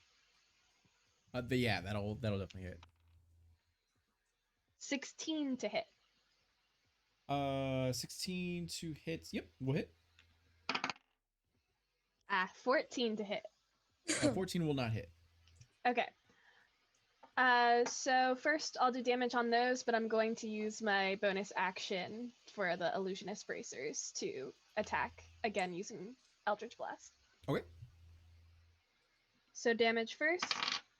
Ooh, nice. Okay, so 10 plus 5, 15 on the first one. 15. Okay. 10 plus 5 again on the second one, so another 15. Okay. And now again, I will do Eldritch Blast. 15 to hit. 15 right on the money. Yep. Awesome. Okay. Yep. 18 on the die. That's gonna hit. And 13. Nope. So 2 again. Okay. 10 damage. And 8 damage. 8 damage. Okay. So yep. There we go. Perfect. Anything else for you?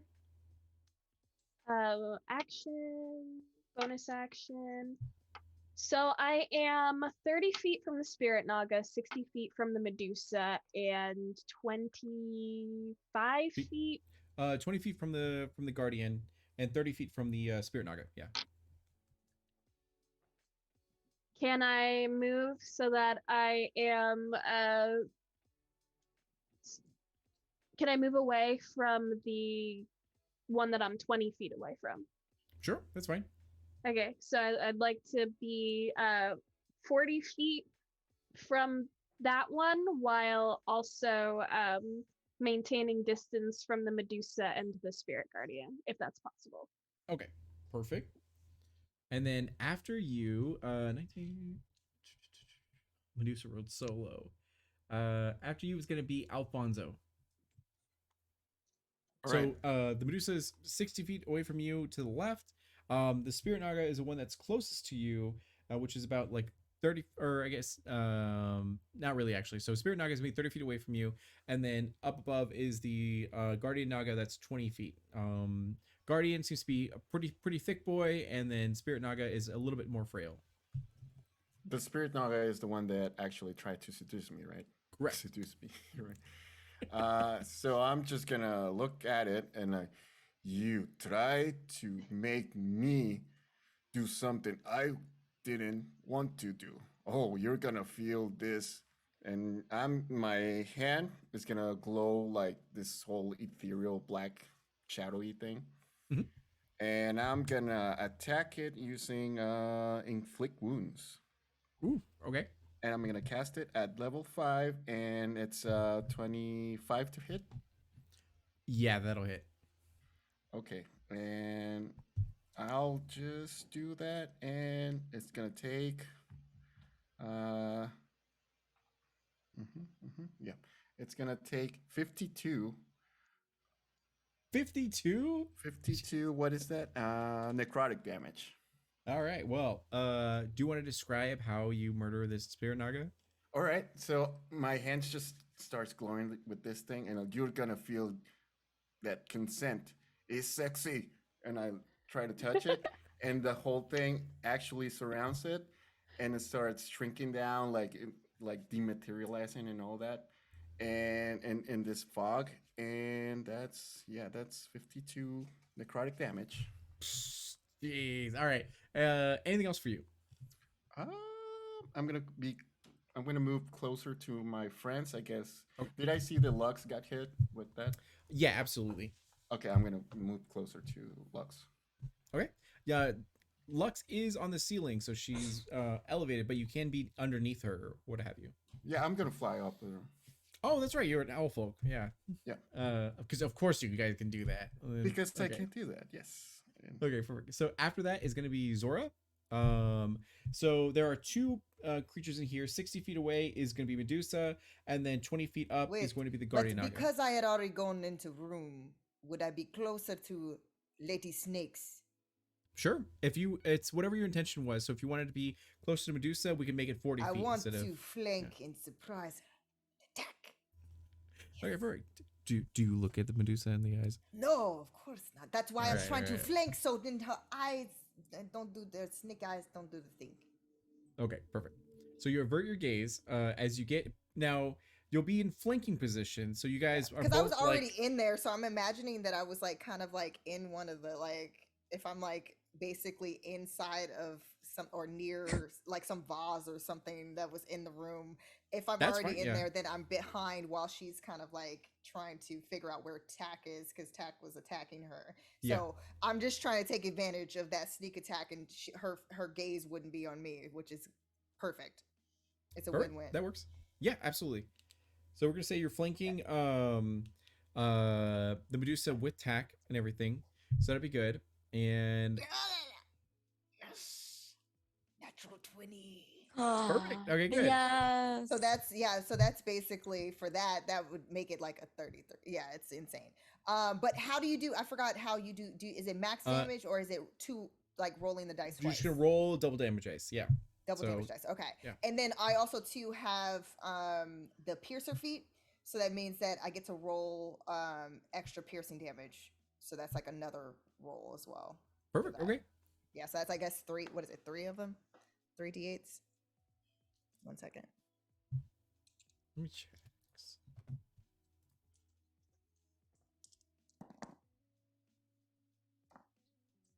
No, you're fine. Yeah. Okay. So that would be 18 plus 17 plus 12. And that's just one hit, guys. Yes. So, okay. So 8. So that's 47. 47. Yeah, 47. 47. Okay. Okay, so this is the next question. Does a 21 hit? 21 does hit. Yep. Oh, thank goodness. Okay, all right. All right, and then that is also two, and I did the piercer reroll, so then that made that an 18 for damage for that 18 damage. as well. Okay. I'm going to action surge, and you hear her say storm stride pride, and then she's like basically slicing again. Because why not with the drama. 23 to hit, Absolutely hits. and that is an additional 18 points of damage. Okay. Let me see, because I think when I do no, that's still okay, that's fine. Oh, I forgot to add to that first hit sneak attack. Okay. That Go was for a it. thing. Oh And my that was god. additional 5 points of damage. 5. Okay. Damn. Laura is scary, y'all. So basically what you see is like after she's going crazy. She's been ready. So she's basically like going up the snake, like Yeah. following the shape of like Medusa's body, or like not snake. I guess she's a normal person, or is she part snake too? She's what's happening here?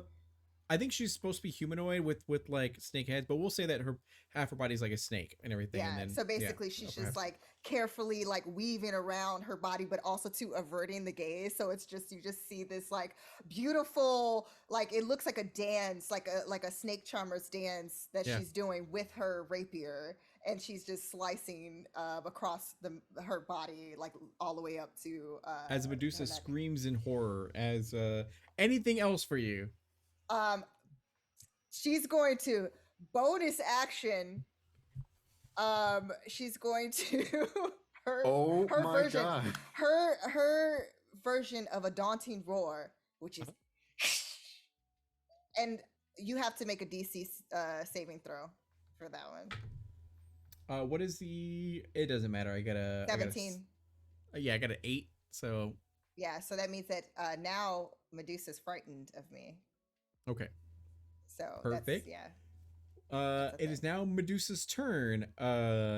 So you did not avert your gaze when No, it I came did. I said the whole time I was like following, but like a snake charmer. Oh, like, yeah. okay, So okay. I definitely, wherever like I stopped, I'm doing one of those with I have a big lion's mane, so it's easy to Okay. my mane, man. So then at that point, she will turn around and attempt to strike you. Now she's got some weird stuff because she's got her snake hair and she's also got her like actual weapon. So she'll turn to Zora to attempt to strike back. She's frightened though, so she can't. You're right. I'm so sorry about that. Yeah. So she will what? run. Yeah, she'll run as far as away as possible from you. So she uses entire movement to get away, to get more into the center of the room. Opportunity attack. Opportunity attack. Yeah, exactly. You're like, get her. Yeah. All right, we'll do attack first. So go ahead and roll your stuff. Yeah. You don't And I get think away from Zora Stormstrike. And I'm pretty she sure you'll gets get advantage because she's frightened. And yeah. Yes. Flanked. Right. Yes. 20. Yeah, you do too. 24. 24 too. hits? Yeah.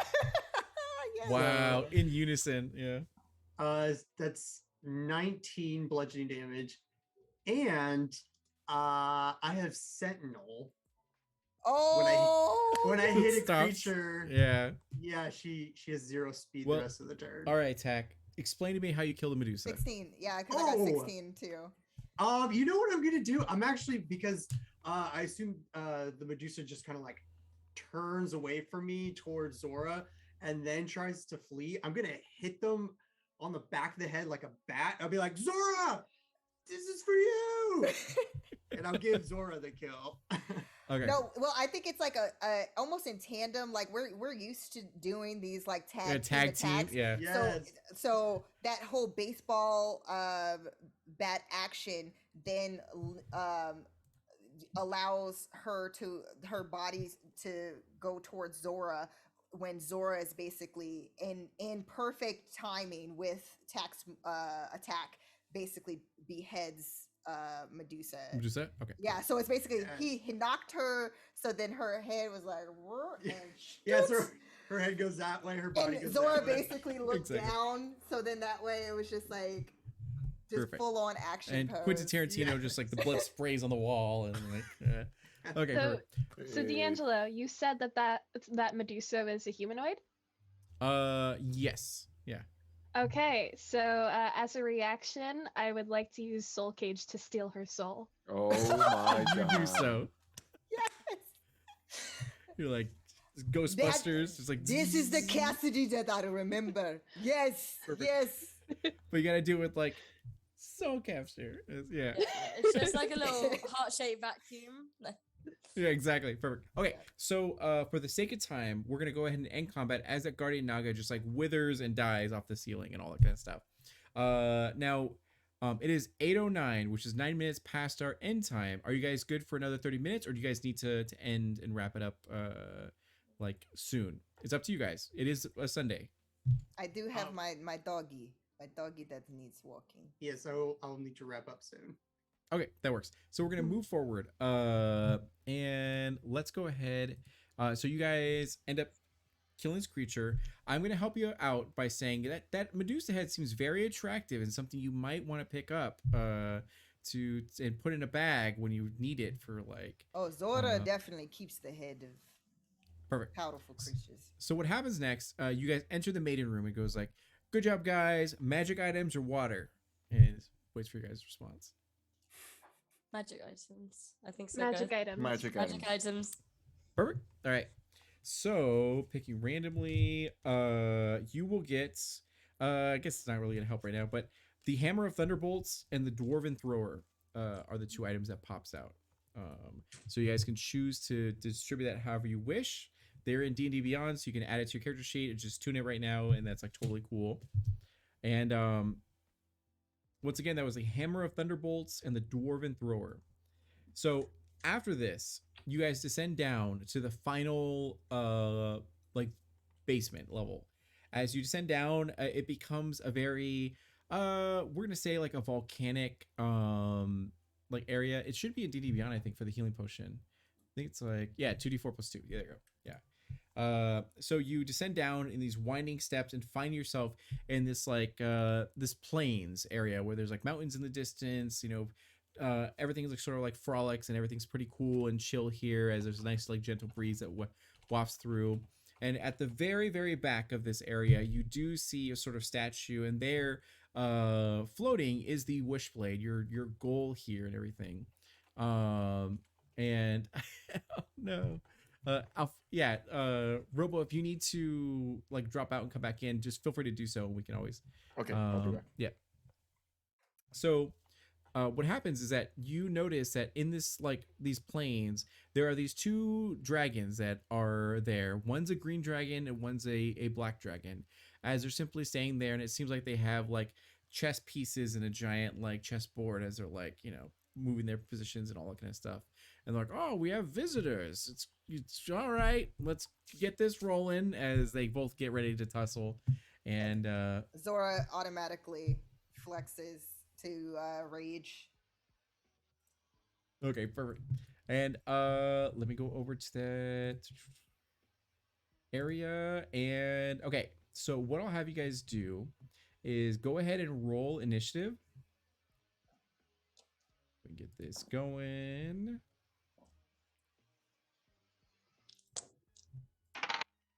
And his then poor roll as it's 9. 9. We'd love to see it. 20? Mhm. Okay. And then Lux? 30, 20. 20. Okay, then we'll was that a natural 20 for you? No. Okay. 19 again for me. Okay, 19. Then I think I'll just bump up Lux to 21. Okay. And then Alfonso, let me see. Let me check in here really quick. 13. Alfonso's in the chat. Okay, let's see here. So let me get him. 13. There we go.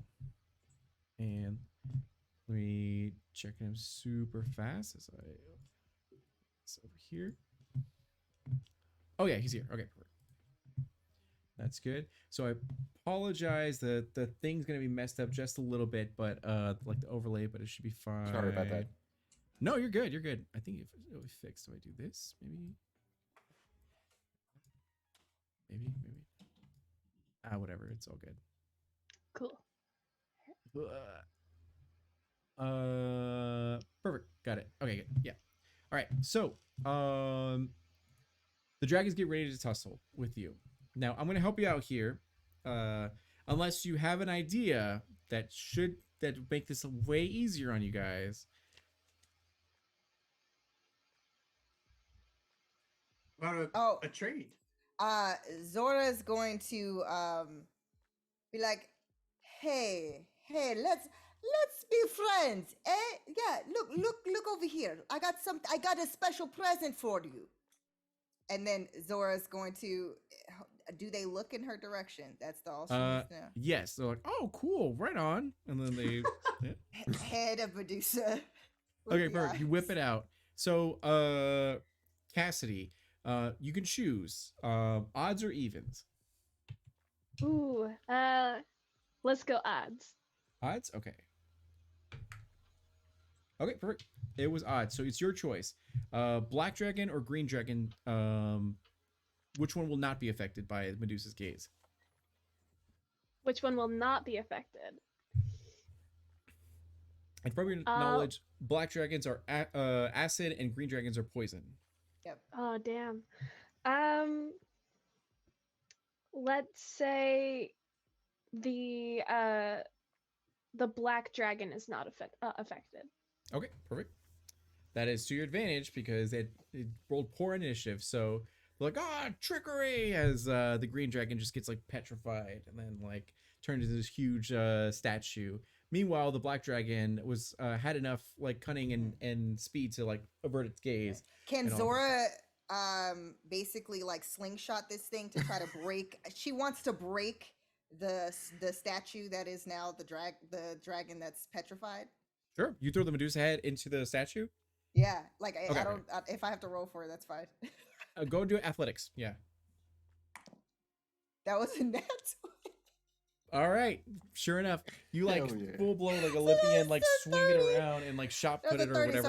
so I'm like, yeah, just like almost like actually no, like those like the people, yeah, who are like flinging like in the Olympics and they're like just Yeah. shot putting. And it anime like a bullet just like pierces the dragon and it shatters into a million pieces. And he's like, you know, oh Lewis, no! The black dragon screams as he goes like, I want to mess you guys up. And so it's gonna go to Lux, your first in initiative. Okay. This dragon is 40 feet away from you. Okay. Moving in. I'm walking up to it with my rape. Yeah, I'm gonna walk in with my rapier and just stand right in front of it and just stab Okay. the crap out of it. I just don't even care at this point. I just want to kill it. I want to kill things. Right, that is a 21 to hit. 21 will hit. Yep. Okay. Okay, that is a oh god, I'm so blind. A 15. 15. Okay. Second attack. That is an dirty 20. Dirty 20 will hit. Yep. Another damage. That is also no, it's not. Math. That is a 13, I believe. 13. Yep. I'm going in with my flurry of blows. And I need to roll to hit those. Yep, that is a mass for fuck's sake. There's a 19 for one of them and a 16 for the other. Okay. Okay, finish him. All right, cool. What was it? $10. Add 3. Okay, so in the pool is an add +3. That whether it be damage to hit, whatever saving throws, whatever you'd like it to be. And okay, so perfect. Anything else for you? Oh, no, those were to hit. That wasn't damage. Oh, I'm sorry. Go ahead. It's of course. 8 plus 5. That is a 9, and then also a 16. 9, No. 16, so 25. No, take away 3 from that, so it's a 13. Sorry, 13 plus 9. Okay. And I'm also going to use my Death Strike as well. Just 58. unloading everything. Nice. Yeah, that's another 8 damage. 8 damage. All right. Mhm. Anything else for you? No. All right. Okay. So after that, it's gonna go. So that was Lux. So we're gonna go to Tack. It is now your turn. The dragon is 40 feet away from you. Great, I can get to it. I will rage if I need to. Rush over to it and swing twice. Okay, perfect. 21 to hit. It does hit, All right, sweet. Then the 24 will hit. and you do notice that the wings for this dragon are torn up, so it's unable to fly. Ooh, that's convenient. I will do so. It's 19 damage on the first one, and then 22 damage on the second one. But I'm just be like batting its head, like just like as And if I'm just like slapping it. And you said it was 19 for the second one, and then what was the first one? It was 19 for the first one, 22 for the second one. Okay, perfect. Okay, Yeah, there we that is go. my turn, and I'm using my wings of my winged boots for flavor, like to look like a badass, Does basically. it fly through the air? Okay, good. Yeah.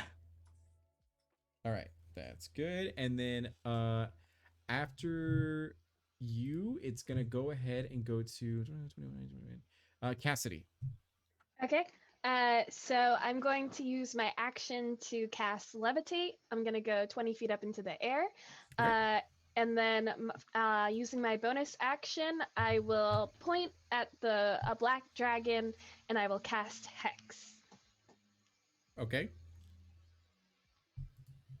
That's my round. Just set Perfect. up. Okay, good. And then after you, it's gonna go over to Alfonso. Okay, can I fly directly to this dragon then? Absolutely, it's 40 feet away. Yeah. Okay. Yeah, I can get to it, and I'm just gonna cast inflict wounds. My My God. arm starts doing the thing again, and is this a? Oh yeah, and I'm gonna use my portent, my natural 20 portent, no Okay. less, and that's gonna be so it's double damage. Correct. Double damage. So, yeah. So just roll all the dice. Yeah. So that that's 136 necrotic damage. Wait. Add the three. Add the three. Add the Yeah. three. 139 necrotic damage. All right. Well, Holy. Woo! Damn. Alfonso That's, didn't come to play. We came Yeah. to win. that's a lot. All right. So essentially, Dad, I got nothing. Go ahead and tell me how you kill this black dragon. Oh yeah. and I'm One just round of like, combat. Yeah. Okay, I am tired. I am tired. Let's get this. And I just fly out over them. My whole body starts doing the smoky ethereal black thing, and I just slam into it. And I'm using my whole body as a kind of a missile or whatever it is. Yeah. And I hit the dragon, and it starts burning up, and it starts deteriorating, and it all crumble into dust. Poncho, Poncho, Poncho, Yeah. Pancho! Pancho! Nice. Perfect. As this black dragon just like shatters, as you mentioned, like everything about it just like decays and withers into dust as it flies into the air, and it's like boo boo boo boop as the wish as the wishblade is like there like for you guys, and immediately an image of Mordecai appears as he's like a very like old goblin that's just kind of like you guys have proven yourself to be very worthy and capable and competent. I trust upon you all of my riches and items, and may you use them how you see fit. I'm no longer of this world if you're hearing this recording. And I hope you guys all have a wonderful life, and please don't destroy the world. And with that, you get teleported out of the actual dungeon to the mouth of the cave of Mordecai with the wishblade in hand. And because of time, we're gonna say that you guys go straight over to it's up to you if you want to like destroy the world or become tyrants. You can totally do so if you like to, but yeah. But otherwise, you guys go to Gentle Breeze Village and lift the curse as the halflings all completely sing songs and tales of your deeds, as you have like tell them of the Medusa head throw and how you destroyed people, the mimics and all that kind of stuff. And you guys succeeded. Good job. So that was like super dope. Woo! So Poncho, Poncho. Pancho! Pancho! Thank you, everybody. yeah, how Thank you. tall It are was you? a We're like team 2 feet tall or something. yeah, pretty much. Yeah, probably 2'5", 2'5". Perfect. And Okay, then so- Lux wakes up. What happened? Poncho destroyed the beast. Yeah. Destroyed the dragon So- completely. Did I get Lux knocked to- out? Yeah. Yeah, What happened? you were just so in awe. You like looked wide-eyed as Alfonso One did shot the 139 dragon. yeah, did 139 damage to this adult black dragon. So, we're going to go around the room and we're going to go ahead and do our outros. Please tell everyone where they can find you, what upcoming projects you have and everything, and how they can best support. Thank you guys so much for raising $145 in tips that'll be split amongst the cast at the end of the show and everything, so it'll be super super cool. And we're gonna go ahead again, start off with Rising Valkyrie.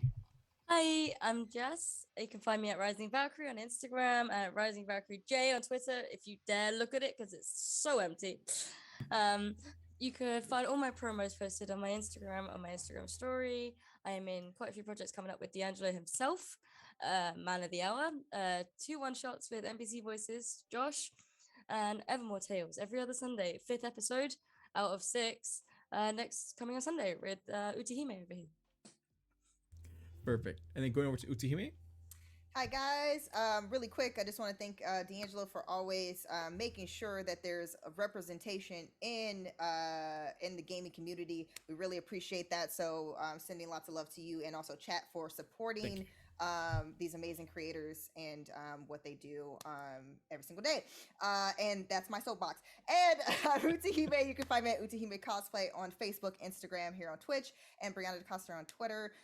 Tomorrow I'm going to be on Vault. It's the Fallout TTRPG by Mondifius. You can catch me as Ash, who's a super mutant, ready to smash and bash, hopefully not die in this vault that they're in. And then Tuesday, I'm going to be in Ecrium Expeditions on DM_screenings page. This is an amazing new campaign that has started. So it's going to be at 5 p.m. Pacific time. And then Vault is 6:30 p.m. Pacific time, and then you can again catch me on Initiative Order again for Evermore Tales. So yeah, Sunday 2 p.m. Pacific time, and that's all from me. Yeah. Go over to Michael. Hey, I'm Michael Galvis. You can find me on Twitter at Michael Galvis and also on dndbeyond.com. You can catch me on their Twitch channel as well as the Fandom Tabletop channel. Yeah. And then Robogoblin. Hello, it's me, the one that made 139 necrotic damage to a dragon. No big deal. I was like, this is gonna be deal. so hard. They're gonna just Poncho, they're gonna. Poncho. No big deal. So Thank you. My name is RoboGoblin. You can find me next Saturday, the September 4th at 8 p.m. Eastern, 5 p.m. PT on the Twitch.tv Team Squad Up. And it's going to be a charity game benefiting muscular dystrophy research. And Eutharian Legend is coming back on the 19th, and that's at the Chaotic Tiefling ATL Twitch channel. And that's also D&D. And that's at what 8 a.m. PT and 11 a.m. EST. That's me. And Perfect. also, Oh. thank you very much, D'Angelo, and also hire us. We're POC. You need those. Yes. Thank you. And then Beware the Siren. okay. Hi everyone, I am Giselle, aka Beware the Siren. You can find me on Twitter at Beware the Siren. I am a game writer, currently working at Red Thread Games, and the occasional D&D performer, hopping into D'Angelo's D&D streams. So yeah, everyone, thank you so much for allowing me to hop in here. Absolutely. So yeah, my name is D'Angelo Murillo, and this is my channel where I try with all my heart and soul to bring more projects to the community that helps promote diversity and inclusion, and not only that, but get performers paid for their hard work and time and talent. So every show on my channel has a tip system. That way we can the money can go to these people who have bills and everything like that. So it's pretty cool. Yeah. So it's pretty amazing. And yeah, really quick, just like Utahime and Robogoblin said and everything, this event is meant to promote amazing creatives who are POC. A lot of people in D&D groups will oftentimes, or any tabletop RPG group, will oftentimes say well, we would have more representation, but we just don't know anyone. Well, here are amazing, beautiful people, and if you know other POC creatives that would love to be a part of this to showcase their talents, please join the Discord. I put it in chat and everything. That way we can get them here, get them paid for their time, and have them go through a hard adventure. At least I thought it was going to be a hard adventure. So that was Jesus. So thank you guys again so much. We hope you have a wonderful week coming up, and we will see you guys later. And bye. Bye, everybody.